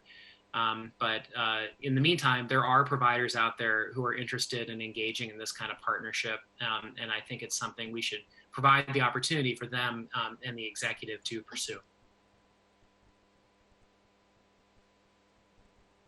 Additional comments? Councilmember Swamp, please go ahead. Thank you. And yet, thank you to Councilmember Lewis. Also, likewise, for the excellent opportunity we had to work together on this and also on the tiny house village proposal that we just talked about. And to add to the excellent comments that have already been made by Councilmember Lewis, I would say, yes, this is a really important opportunity. I mean, there are millions invested in renting hotel rooms from for-profit hotels to shelter homeless people in a socially distanced way to avoid the spread of COVID, which is absolutely the correct thing to do everything in our power to save lives. But this proposal, while doing the same, it would be even better because it would purchase the building and can serve another purpose after the health emergency in providing permanent affordable housing. And so I agree with Councilmember Lewis that this is a very well thought out proposal Lehigh has identified, and I would really urge council members to support this. Councilmember Herbold, did I see your hand as well? Please go ahead. Thank you so much. Councilmember So similar to my earlier comments around the housing surge proposal from the mayor and its connection to the success of the HOPE program, Council voted earlier this week to approve a new approach to encampment management and homelessness outreach. That approach is being co-developed by outreach providers. And it's important that we have the agreement the mayor's office. The legislation was accompanied by a framework that includes shared principles, and that framework was shared with council members and is available also publicly. Part of those principles is a statement where they're seeking to support current resources allocated to relocate 425 additional people from unsafe conditions on the street into safe lodging. For example, temporary hotels and enhanced shelters through outreach that leads to placement in lodging appropriate to the needs of individuals given available resources. And so this is the framework that outreach providers gave to us this week. Again, we're not at mission accomplished on the whole issue of encampment management and outreach. There are a lot of questions to be answered, but this surge housing placement initiative is a really important part of those conversations. The mayor's budget uses ESG funds to open up 425 short-term shelter or hoteling beds, and uses that surge investment in also for housing support programs like diversion and rapid rehousing, as mentioned earlier. At the budget presentation on October 2nd, Deputy Mayor Sixkiller and HSD Director Johnson spoke to this new investment and indicated that 425 new beds would be stood up and available later this year, making it essential that the funding is continued into 2021 as well. And they described the plan as one that pairs the new outreach approach that we're all working on together with this surge investment in new shelter and hoteling units, new rapid rehousing, and new diversion resources, and the 600 units of permanent supportive housing that is going to be coming on next year. So I'm really seeking to make sure that what is being proposed today is additive, not intended to replace the mayor's plan for the hoteling strategy. I'm definitely interested in this proposal, but I'm also really interested to know what the total purchase price is for the hotel and how the remainder would be financed. The information I received about this hotel purchase is that in addition to the $2.5 million in acquisition, the operator would also need the city's hotel lease rate for 102 units. And I understand that there are further requests to the city to help that would be necessary to help pay for the hotel. And again, this is 102 units versus the 300 units under the mayor's proposal. So again, just want to hear that this is additive, not intended to replace the hoteling strategy that is planning to come online very soon without additional resources, as opposed to replacing that strategy with this one, which is for a third of the units, not going to require a lot more city resources, and not likely to come on as quickly as the hoteling strategy will. Thank you. Thank you, Councilmember Herbold. Is there a council member who would like to answer that? Councilmember Lewis is the prime sponsor, or Central Staff, if you have any technical feedback as well, you're welcome to chime in. I would defer to Central Staff at this point. As I alluded to in my earlier comments, I don't at this point really have any of those updates. So unless Central Staff does, that might be waiting more for the next round of our discussions.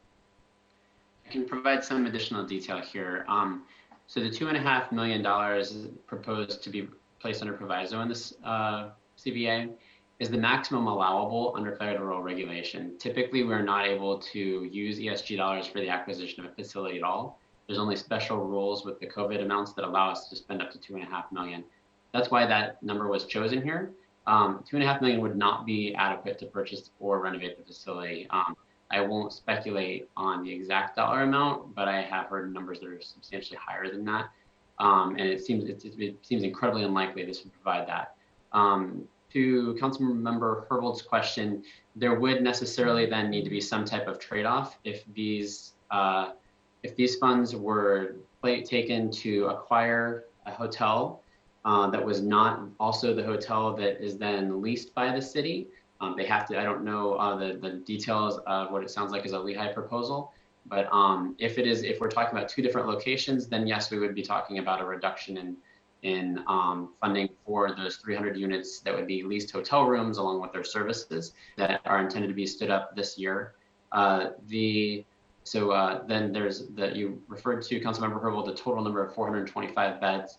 It is correct that approximately, let me see if I have total for that, between ESG money, both in 2020 and 21, and actually let's just talk 2021 so I don't confuse the issue. We'd be talking about $15.8 million in 2021 between ESG and CDBG funds. That would support about 300 or an estimated 300 hotel room non-congregate shelter beds.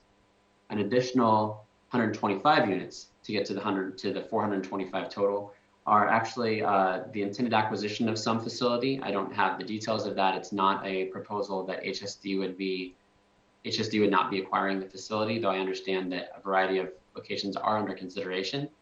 The 125 units are maintained with general fund dollars, so they would not be in direct competition here. But and I can't speak to whether or not the facility in question is necessarily all the same facility.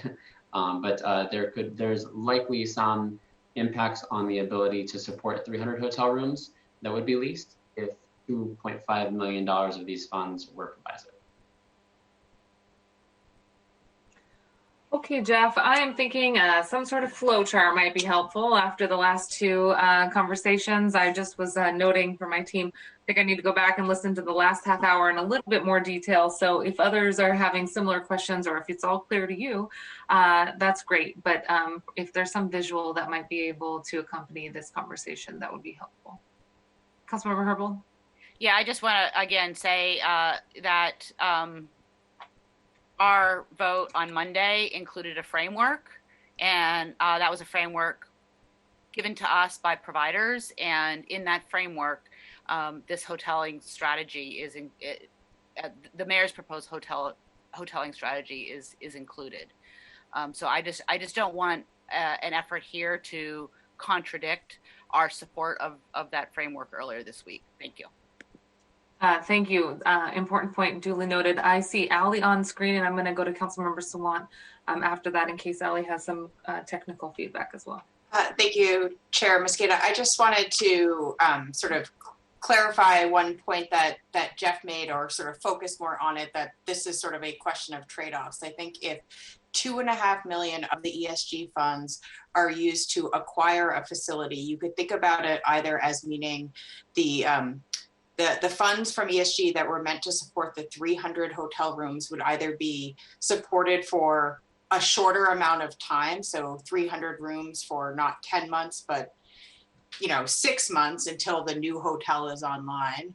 But that the investment, if the city was able to acquire a hotel over the long term, there would be more rooms available for a longer term. So it is just, or it would be fewer rooms for the same amount of time. So it is taking $2.5 million out of the leasing strategy and directing it towards acquisition. We just don't know when that acquisition piece would be stood up and what the total cost from the city would be. Yeah. Councilmember Sawant. Herbold, who's raised her hand, should probably go first. I'm sorry. Did you want to defer to Councilmember Herbold? Okay. I do want to speak. I'm not deferring, but I feel okay. Maybe it makes sense for her to speak first. So that's a follow-up. Sure. Councilmember Herbold, anything else? I'm good. I was just I was concerned that in Ally's description of the trade-offs, there would not be the recognition that it's not a trade-off among this particular number of dollars, because there's an unknown number of dollars that this proposal would need in order to be completed. We don't know how much more city dollars they would be seeking in order to purchase this hotel. Thank you. Councilmember Sawant. First, I just, Council, I'm sorry. Go ahead. I'm sorry. No, that's fine. Okay. Councilmember Juarez, you can go next. And then, folks, we are going to get you your break here in a minute. Councilmember Sawant, please go ahead. It's okay. Sorry, I thought Councilmember Juarez was trying to speak. First of all, thanks to Jeff and Ali for providing very important clarification. I mean, for sure, I would say this is a proviso, so it's it's in that sense it's not additive. We would certainly be very happy for it to be additive because we are in an unfortunate situation where whatever services we provide, it's not like it's going to go waste because there is such a huge problem of homelessness and housing insecurity in our city. And so if council members want to support another source of funding to make it sort of very purely or clearly additive, of course, I would not be opposed to that in any way, and I would strongly champion that. I would say just in general, there's a real advantage to purchasing a hotel because then it can be used for affordable housing afterward rather than just giving it as money to the for-profit hotel owner who's going to be happy to get it. But the city should have something, and in fact, it's better to have more affordable housing than anything else, because ultimately that's at the root of the lack of affordable housing is at the root of many of these problems. And as far as just lastly, as far as the question of, well, we don't know how much Lehigh will need to really complete this project. Well, we can have that dollar figure. I have no doubt that the providers, being so thorough in their work, will be able to tell us that in some time. But the point I'm trying to make is that we have so much need in our community. I don't think we should be. I'm just taken by how much debate there is on what I see as very small amounts for very real problems that need to be solved. And all of these dollars could be easily made available by expanding progressive sources of revenues.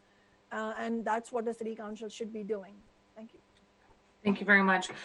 So I am going to see if there's any last comments. I don't see any hands right now. I do think that this conversation about acquisition overall is not done. We're going to put a time out for a quick second to take a lunch break for a full hour, and want to make sure, though, that we do continue, as other council members have said, see how these pieces interact with the overall acquisition efforts.